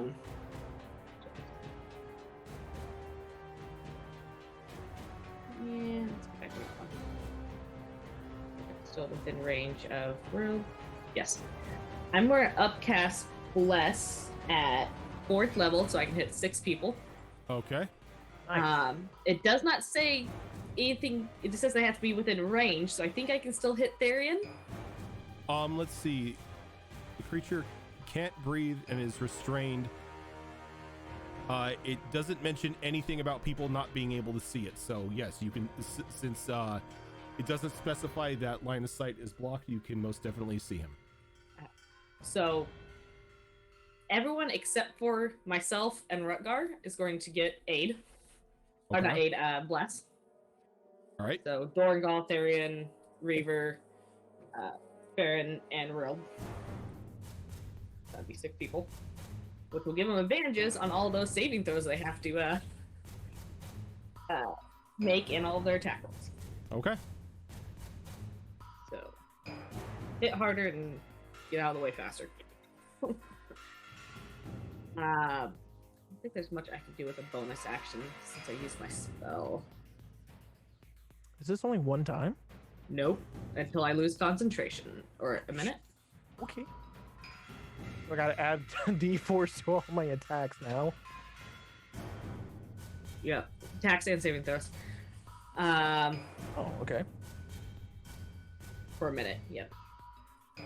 Yeah, that's all I can do. Alrighty. Farron. Okay,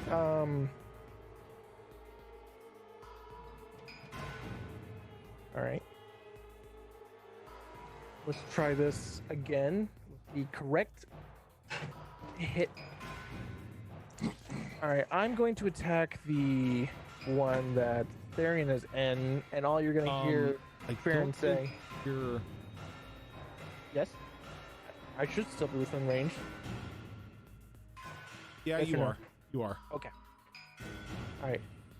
I'm gonna hit the one Therian is in, and I'm just gonna be like, my dwarf, I kill. Alrighty. So I roll D20 and then the D4, right? Yeah, because you're blessed, so... Okay. I just want to make sure. That is a 26. Sorry That'll for the hit. sound in the background.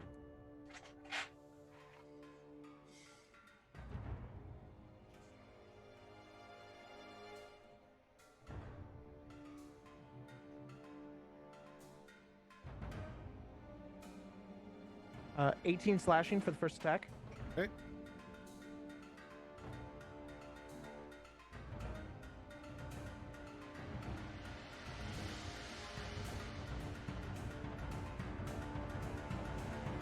Uh, 24 to That'll hit. Okay.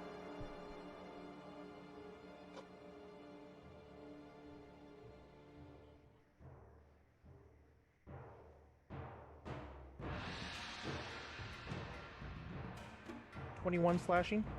Okay.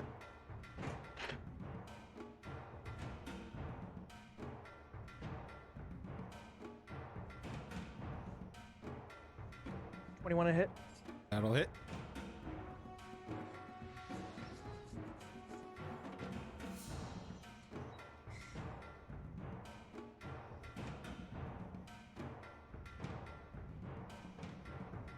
Slashing. 15 slashing. Yep, going for the fourth attack.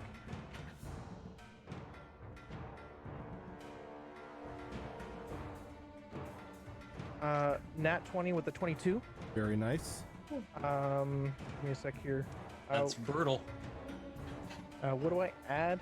Is this... You add max damage Yeah. from the So it's max damage from your weapon. On the first hit part of it. And then you roll the And attack then roll your die. dice. So it's what? You're rolling 2d6 or d12? Yes. So, okay. No, are you rolling a 2d? You're rolling a d12, right? No, I'm rolling 2d6 because I am wielding my katana in both hands. Okay. Yeah, so it's 12 plus whatever you roll plus your bonuses.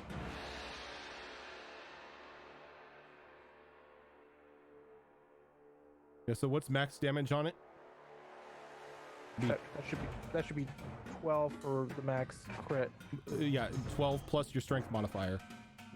Oh, strength modifier is 5 and plus 1 due to the magic weapon. All right, So that's plus 6. 18. And the other roll is 6, 7, 8. No, 6 plus 3, 9.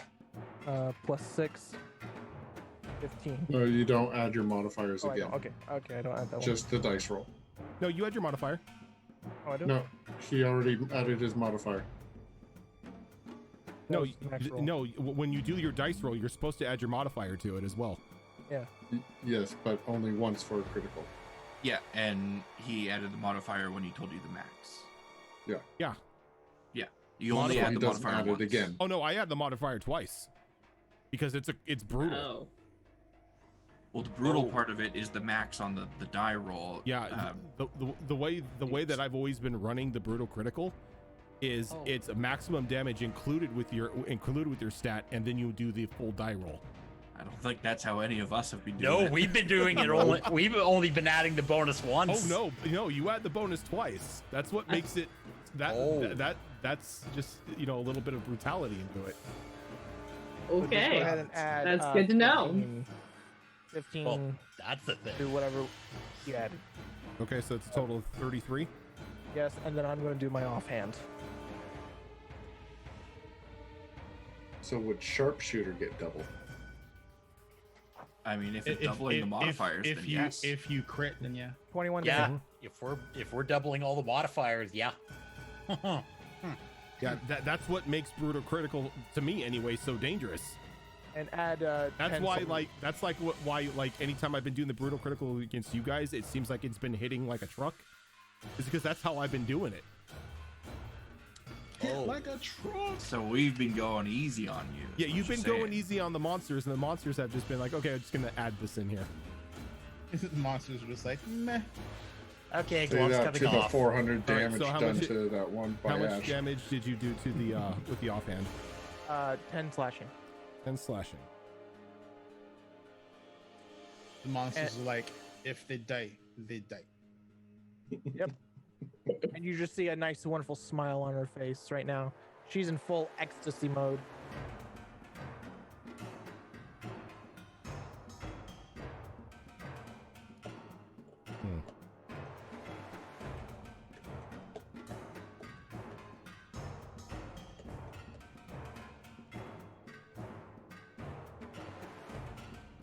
All right.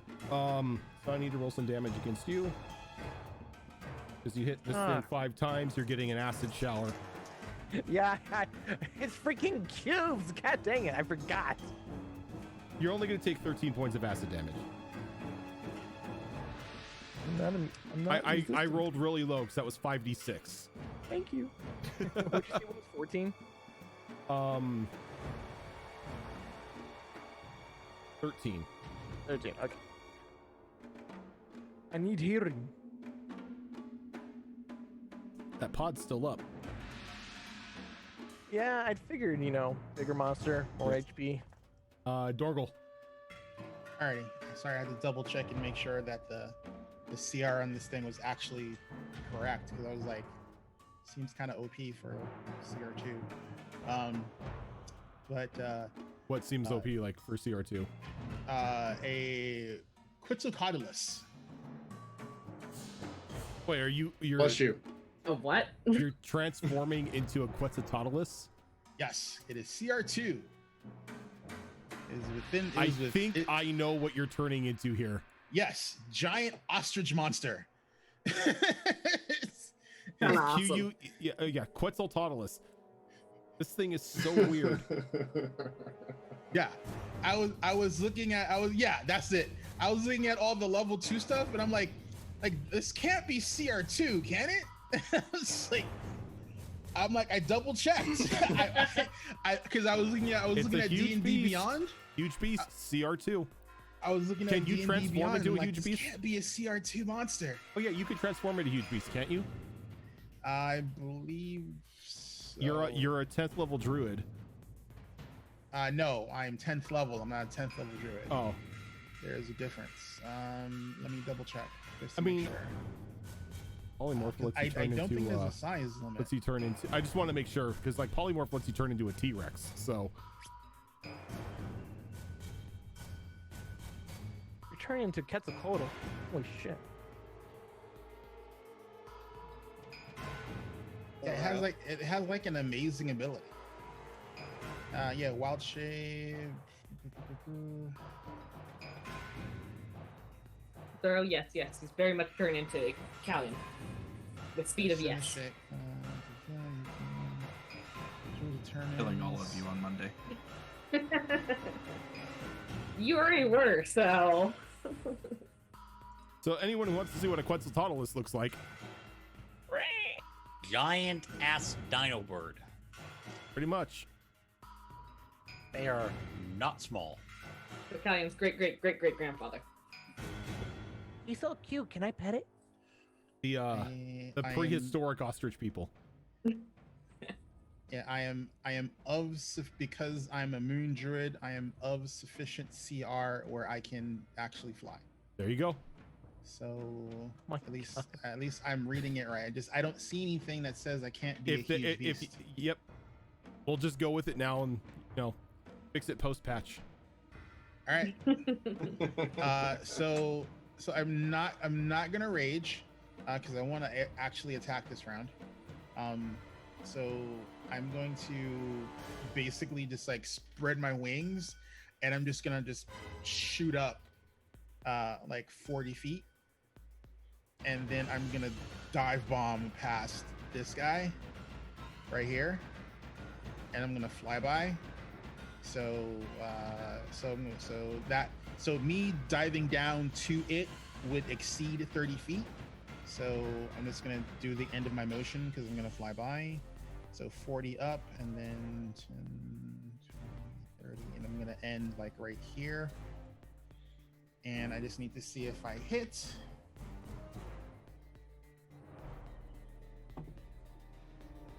Oh, come on, boo. What'd you get? I rolled a 2 on the die. That's gonna be a miss. Yeah, is what a total of 6. It has Yeah, +4 because of the bite. Yeah. You're also blessed. You're also blessed. Yeah, but if I add a +4, is that gonna make a You difference? might as well It roll can it make a and see what difference. happens. Roll it. I did roll a 4. You hit. Oh my god, are you kidding me? I am not kidding. Always roll. Always say the number. Okay, that's insane. Okay, so because I hit on the dive attack, not only do I get the 3d6 +2 from the bite, I get an additional 3d6 as extra damage. Yep. For a total of 66, which is why I was looking at the CR for this thing and I'm like, this can't be CR2 because that's just nonsense.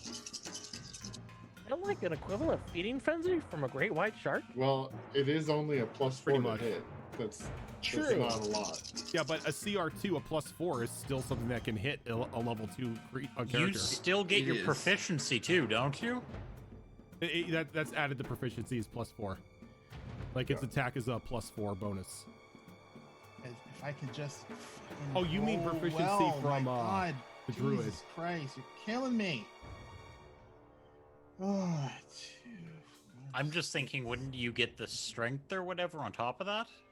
No. No, because No, you go on because the animal creatures strength. plus to hit is yeah, just what it says. my physical stats Our animal become mental whatever the creature is. Yeah. And mental stats are you. I still like mentally like I'm still Durngal. Right, you keep but- your mentals, you don't keep your physicals. exactly. Yeah, and a creature's stat block says what the plus to hit, and that's including everything. It's just that plus. All right, so 18 points of damage as I bite badly at it. Okay. Give me a second here. All right. You are going to take 1 point of acid damage as you bite it. But it is still standing. Barely. and then like as I fly by, I'm just gonna shriek at it. Okay. Bearfolk. Rutgar. Rutgar. So this guy is alive, right? Yes. All the oozes are technically alive right now. All right, so he's still in frenzy. So he's gonna basically just roll up on this fool.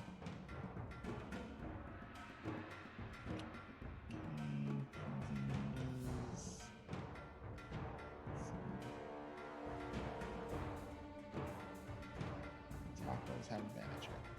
So he's gonna just like roar, Roar. here,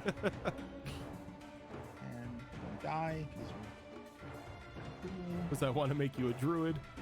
my god, I have to. I don't know if I'll be able to because his wisdom's 12. I haven't looked at the multi-class chart yet. I think his wisdom's too low. Okay, so 26 for the first one. 26 will hit. And 20. I'm sorry, 22 for the next one. So those both hits. Those are both 8s.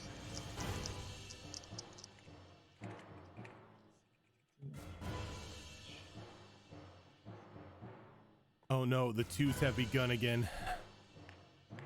I thought we left that meme back in 2020. Nope. Azerin has it now. It does need a wisdom of 13. The multi-class. 6, so that's 6, 11, 15 points. 15 of, points. What part? Half of it's slashing, the other half is bludgeoning. Do I need to separate it? Nope. All right, cool. All right, so you made 2 attacks against it, right? Correct. All right, he's gonna take 10 points of acid damage.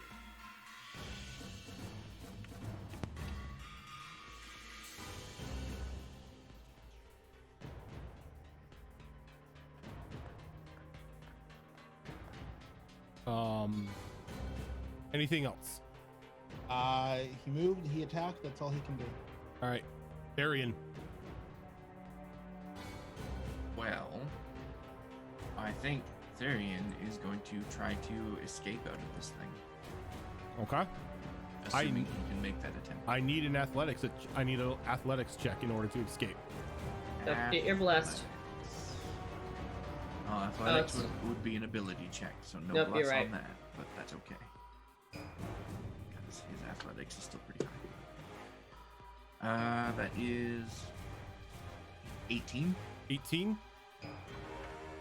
You wrestle yourself out of it. Yes. Okay. Minus 1 charisma. Thank you for that raid. Oh, that sounds like all of my characters. Oh, that's a girthy rate too. Whew. I will use 5 feet to mount up, Okay. and I think that's all Therian can do because I assume action to escape. Yes, it is an action. But he does have his Orekeeper in hand with his hold the line reaction prepared, assuming that this thing is going to try to eat me again. Okay. Grilled. Oh, let's see here.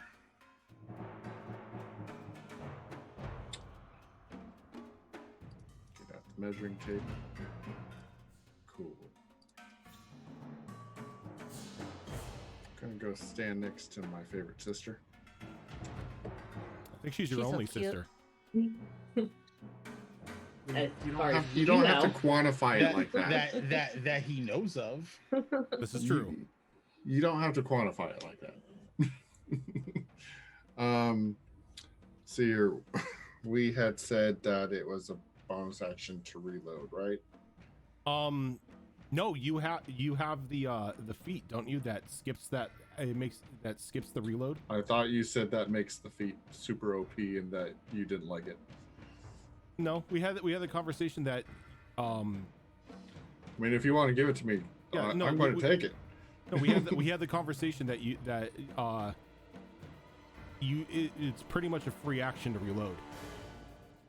Like Sweet. if you've got that feat, it's not that you skip the action, it's just a free action instead of a bonus action. What feat is this? Sweet. Gunner. Gunner. The gunner. It's new from Tasha's. Adding this to Tickle's list? No, because Tickles doesn't need it. In the other campaigns, the feat we're using is the critical role gunner feat. God dang it.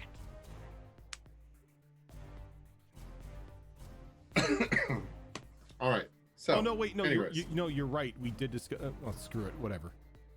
Give it to him. Just give it to him. I don't care. Hey. I tried to tell you.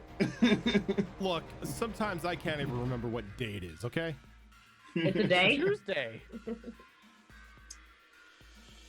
It's a day that ends in Y. Anyways. Sounds about Okay. right. So, seeing that the fire ammunition did not really soak in, I'm swapping that out for regular ammo. All right. Bonus action will be to move my hunter's mark onto Big Boy. On to the big boy. Big boy. Actually, there's two big boys. Which one? No, there's 2 medium boys and 1 big boy. Yeah, Yep. yeah. You forgot the bird. I'm just kidding. Well, I mean, No, that's winged Chungus. He's fine. okay. I mean, I am a little unsettled still by the whole druid, but whatever. What, you never seen a Jewish shape change before? Into a giant you. bird. Or a dinosaur? He hasn't. It probably has. Okay, so anyways, yeah, that's bonus action. Okay, so attacking. Everything sharpshooter. Okay. So that's a 20 to hit. 30-20? Yeah. 30-20 hits.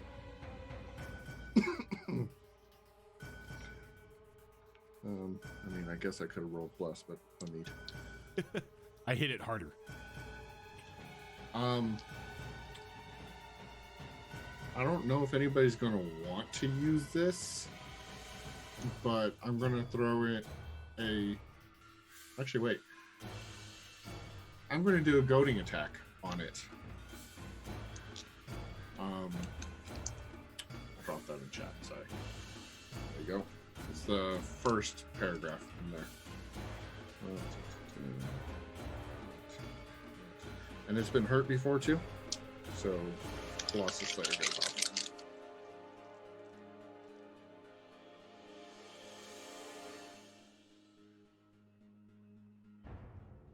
I was like, why does this die read 30? Oh yeah, it's a percentile.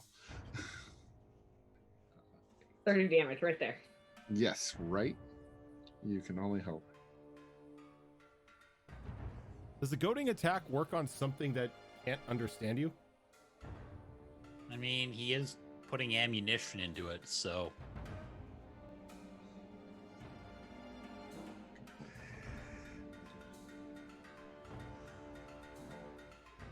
Yeah, because it doesn't say that you insult it. This isn't like Vicious Mockery. This is just a. Yeah. Yeah. I just want, because like when I hear, it's like I put a bullet in you specifically to get your attention. But the question is, would it understand all that? I think it But I'm also- I think it understands ouch. Yeah, if it I'm has any sort of also- survival instinct. I'm also kind of depending on the fact that I've got a line of allies between me and it. So, I'm gonna goad it because it's not gonna come through me. oh no, I have every realization that it probably could find a way to get through, but chances are Well, Decent. the goading attack will work. okay. So, anyways, that's 42 points of piercing damage. 42.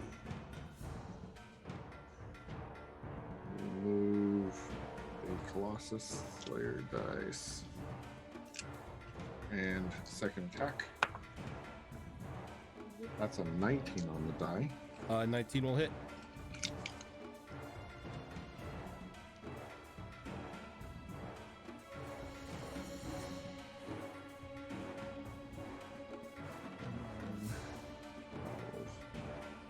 Six,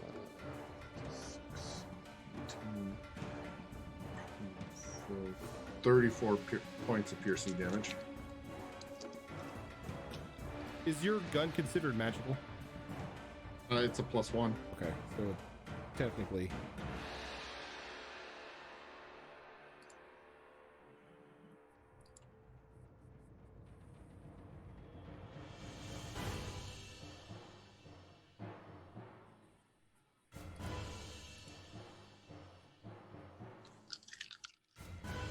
So does that look like it's all going through? Yep, it's all going through. Well, no, it's not all going through. It seems to the ooze seems to be resisting a bit of the impact from the bullets. Damn it. The downside to having only one real damage type. Eva feels your pain. I will use my action surge. All right. Look on the bright side. You're not taking any damage from hurting it, unlike the people who are smacking it. Yeah, exactly. I'm pretty happy about that, actually. So that's that's a 29 to hit. Wait, no, 24. 24 to hits. hit.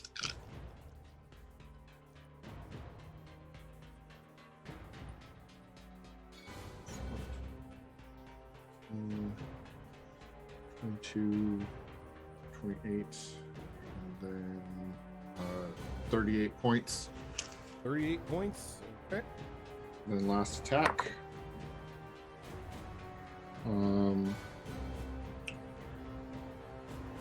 That is a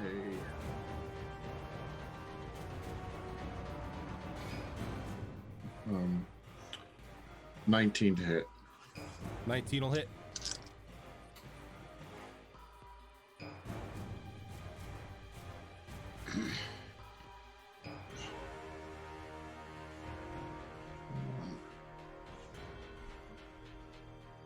$33. Okay. So as that final I'm sorry, bullet, 39. that final bullet tears into the ooze, you can begin to see it bubble and swell. And then you hear small pops behind you as the little jello-like zombies, or not the jello zombies, but the sap zombies kind of pop. And then the two smaller oozes begin to swell in size as well before they all just explode. Run away! Oh damn! Freaking don't kill my Rutgar! Oh no! Here's the one I couldn't get bless on because it was too far away. I need Christiana, Reaver. Okay, so Christiana, I need two dexterity saving throws. God. Christiana, Don't forget your bless. not Christiana. Bless. And then I'm going to need 2 from Reaver, Therian, Farron, and Rithgar. Oh, so the big one's larger than 5 feet? Yep. Damn. Alrighty. So Crap. let's start with Christiana because Okay, that's 19 on the first one okay. and 15 on the second one. Okay. So for the first one, you're gonna take 6 points of acid damage. Okay.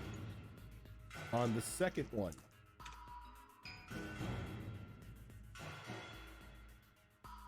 you're gonna take 32 points of acid damage.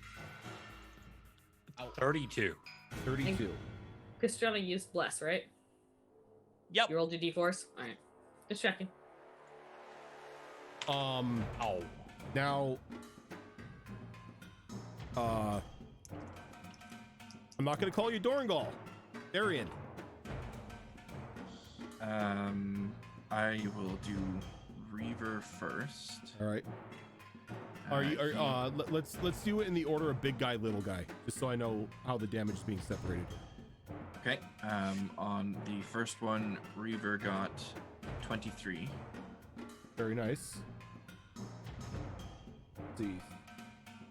Give me a second here.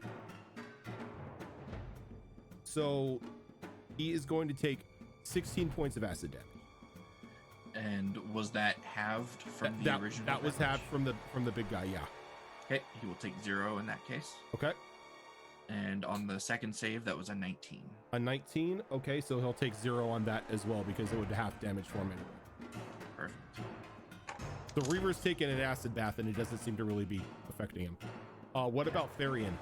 Therian, let's see. The first one. Okay, that's 22. A 22. Okay, so you are going to take 16 acid damage. 16 acid damage. The second one. I'm going to use Indomitable to reroll that because Okay. I'm fairly sure a 10 is a failure. A 10 would be a failure, yes. Okay, that's much better. That's a 21. That's a 21. Okay, you are going to take 4 points of acid damage. Farron, let's do the big guy save first. All right. 19 on the first roll. Okay, so you are going to take 16 points of acid damage. Let me do that real fast. And I can never tell with this bronze if this was an 18 or a 19. Okay, that's an 18. It looks like a 19. Okay, for some so reason. either way you would save, so you're only going to take 4 points of acid damage. Okay. And then Rutgar. Rutgar got 21 against the first one. Okay, so he'll take 16 points of acid damage. Ow. Still up. Oh, wait. Damn it. Give me a second. Fix that. 20.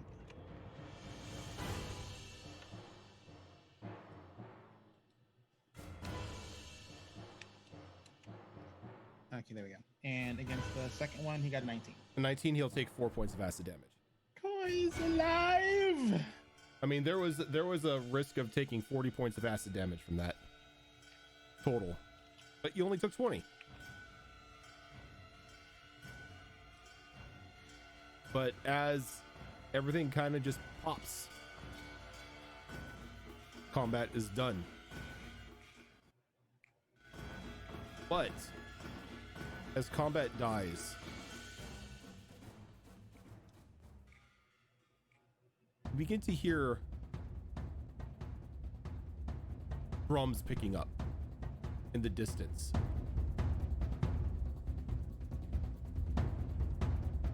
And that's where we're going to end for this week. We need to move. Oh. So that is going to do it for us this week, everyone. Thank you for tuning in as I threw acid at everyone constantly. I had to, I was making a bit of modifications to the monsters because they're rather simplistic, and they're low challenge rating. Like the Ogre Pete itself is only a CR6 creature. But I wanted to use it because, well, it looks cool. By cool, you mean gross. I mean, yeah, if you want to go that route, yeah, it looks gross. I mean, props to whoever made that when I think, what if human centipede but ogre? Questions that probably should never be asked. But they And were. yet and we they were now made have into, the answer. They were made into a monster, so Yep. that's I was something you coming got to around- deal with. I was coming around with the debate of, do I bless people so they can get the advantage for these saves, or do I go all out on some damage on these things? It's like, we're saving a lot. Let's get the bless up Yeah. there. So it was like, okay, so I'm gonna take the Ogre Pete and I'm gonna turn it into an amber ooze pinata, Ugh. and then hive mind the oozes to the sap creatures. But yeah, so that's gonna do it for us tonight. Thank you everyone for tuning in. If this is your first time here, this is not the only show that we do. We've currently have 3 shows. Thank you, Zoro. Currently have 3 shows. Zoro put the information up in chat. Mondays right now we're doing No Way Out, which is as it sounds like, a complete Knoll mini adventure that HB Fox is running us through. And is going to end next week because we have no way out of the situation we're in. Hey, but look on the bright side. Maybe that just means, Mass Effect. No. Well, see, if it ends next week and you all die, then we'll take a 1-week break, and then we'll come back, and it'll be a 1-person game featuring Zoro as she tries to collect your bodies. This is true. That's And we'll be waiting for resurrection. That's so jacked. And then on Tuesday night, you have us here. Right now, it's into the Wildlands during our little mini adventure. But once we get back into the full swing of things, when Zoro is able to once again join us, we will be back to our level 15 Destiny Forge campaign, which is going to, I already know, start off with a ton of drama. Starting off with a ton of drama. Starting off with a combat. We ended at the point of raiding the library. No, you ended at the point of the library being brought to the surface. Well, yeah. I mean, yeah. Well, tomato. Yeah, we're opening up with everybody making saves because. Well, not everybody, because we did end up with the group split 3 ways. There was the group that went out and followed the invisible thing. There was Kyo and what's her name hanging out in the tent still, and then Ash was off in the north somewhere. And... Oh no! When we left off, this was after the combat at the site where the Brotherhood was at, and Kaldros asked Dragonwife to use the chime to bring the bell. I want to be very, very clear. Right. Back. I asked her to use the bell if it was safe to do so, and she said, "Just a fair warning, it's going to be violent." and nice little segue. To clear up all your questions about the last episode, we have all our episodes up on YouTube. Yep, we do have a YouTube channel that has all of our past episodes, our past one-shots. Watch them; they're amazing. Better than Critical Role. Yeah, when we get the heads. Don't be throwing shade at Critical Role. We don't need to get in a fight with them. When we get the heads up of that show coming back, I'm gonna have to re-listen to them. I mean, if it's a physical fight, I can take Mercer. Look, I don't want to have to do a DM 1v1 against Mercer, because Travis will take us all out. Yeah, because it's Travis.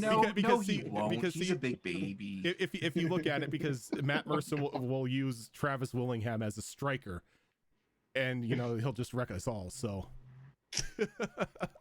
Travis is way too much of a softie to fight anyone. Let's be honest. But then again, all we have to do is bring in Halloween decorations, and that's... This is true.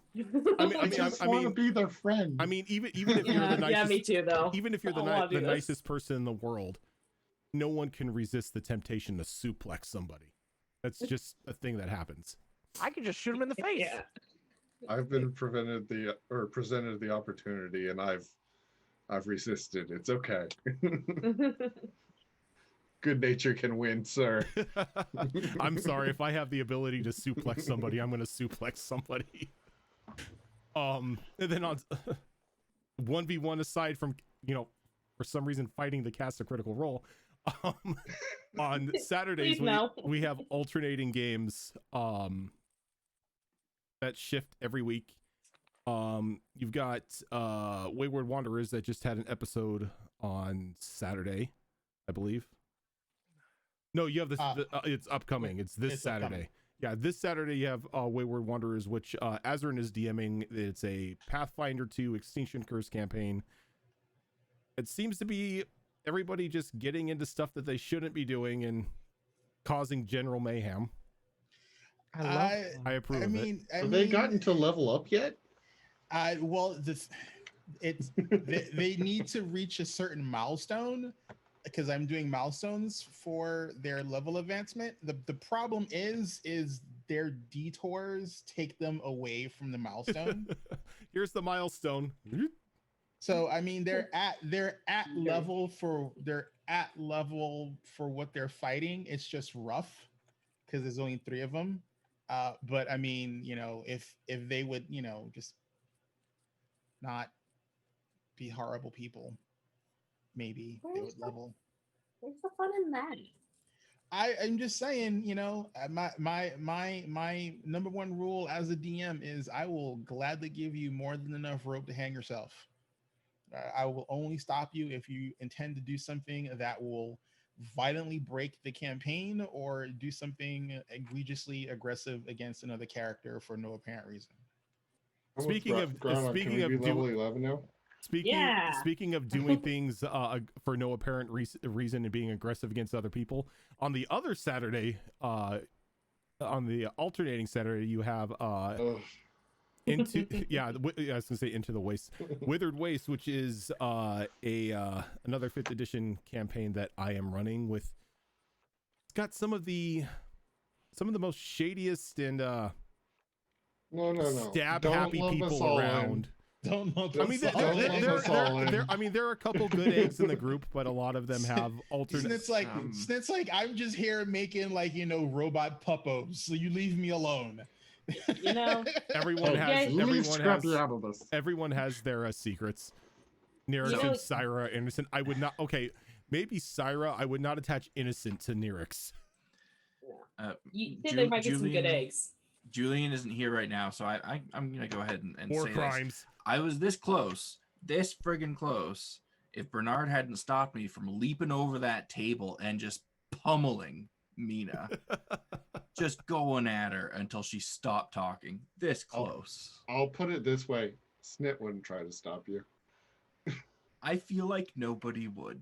And this is why we don't believe when you say there's good eggs in the group. Except for Bernard, he did stop me. He put his hand on my hand, and Callie just froze up. So what's a little friendly PvP, right? The pummeling wouldn't be coming from a place of hostility. It would be coming just from a place of frustration. There's definitely a lot of frustration in that game. But yeah, so that is going to do it for us tonight, everyone. Next show will be on Saturday at noon Pacific time for another episode of Wayward Wanderers. But until then, everyone, thank you so much for watching. We will catch you later.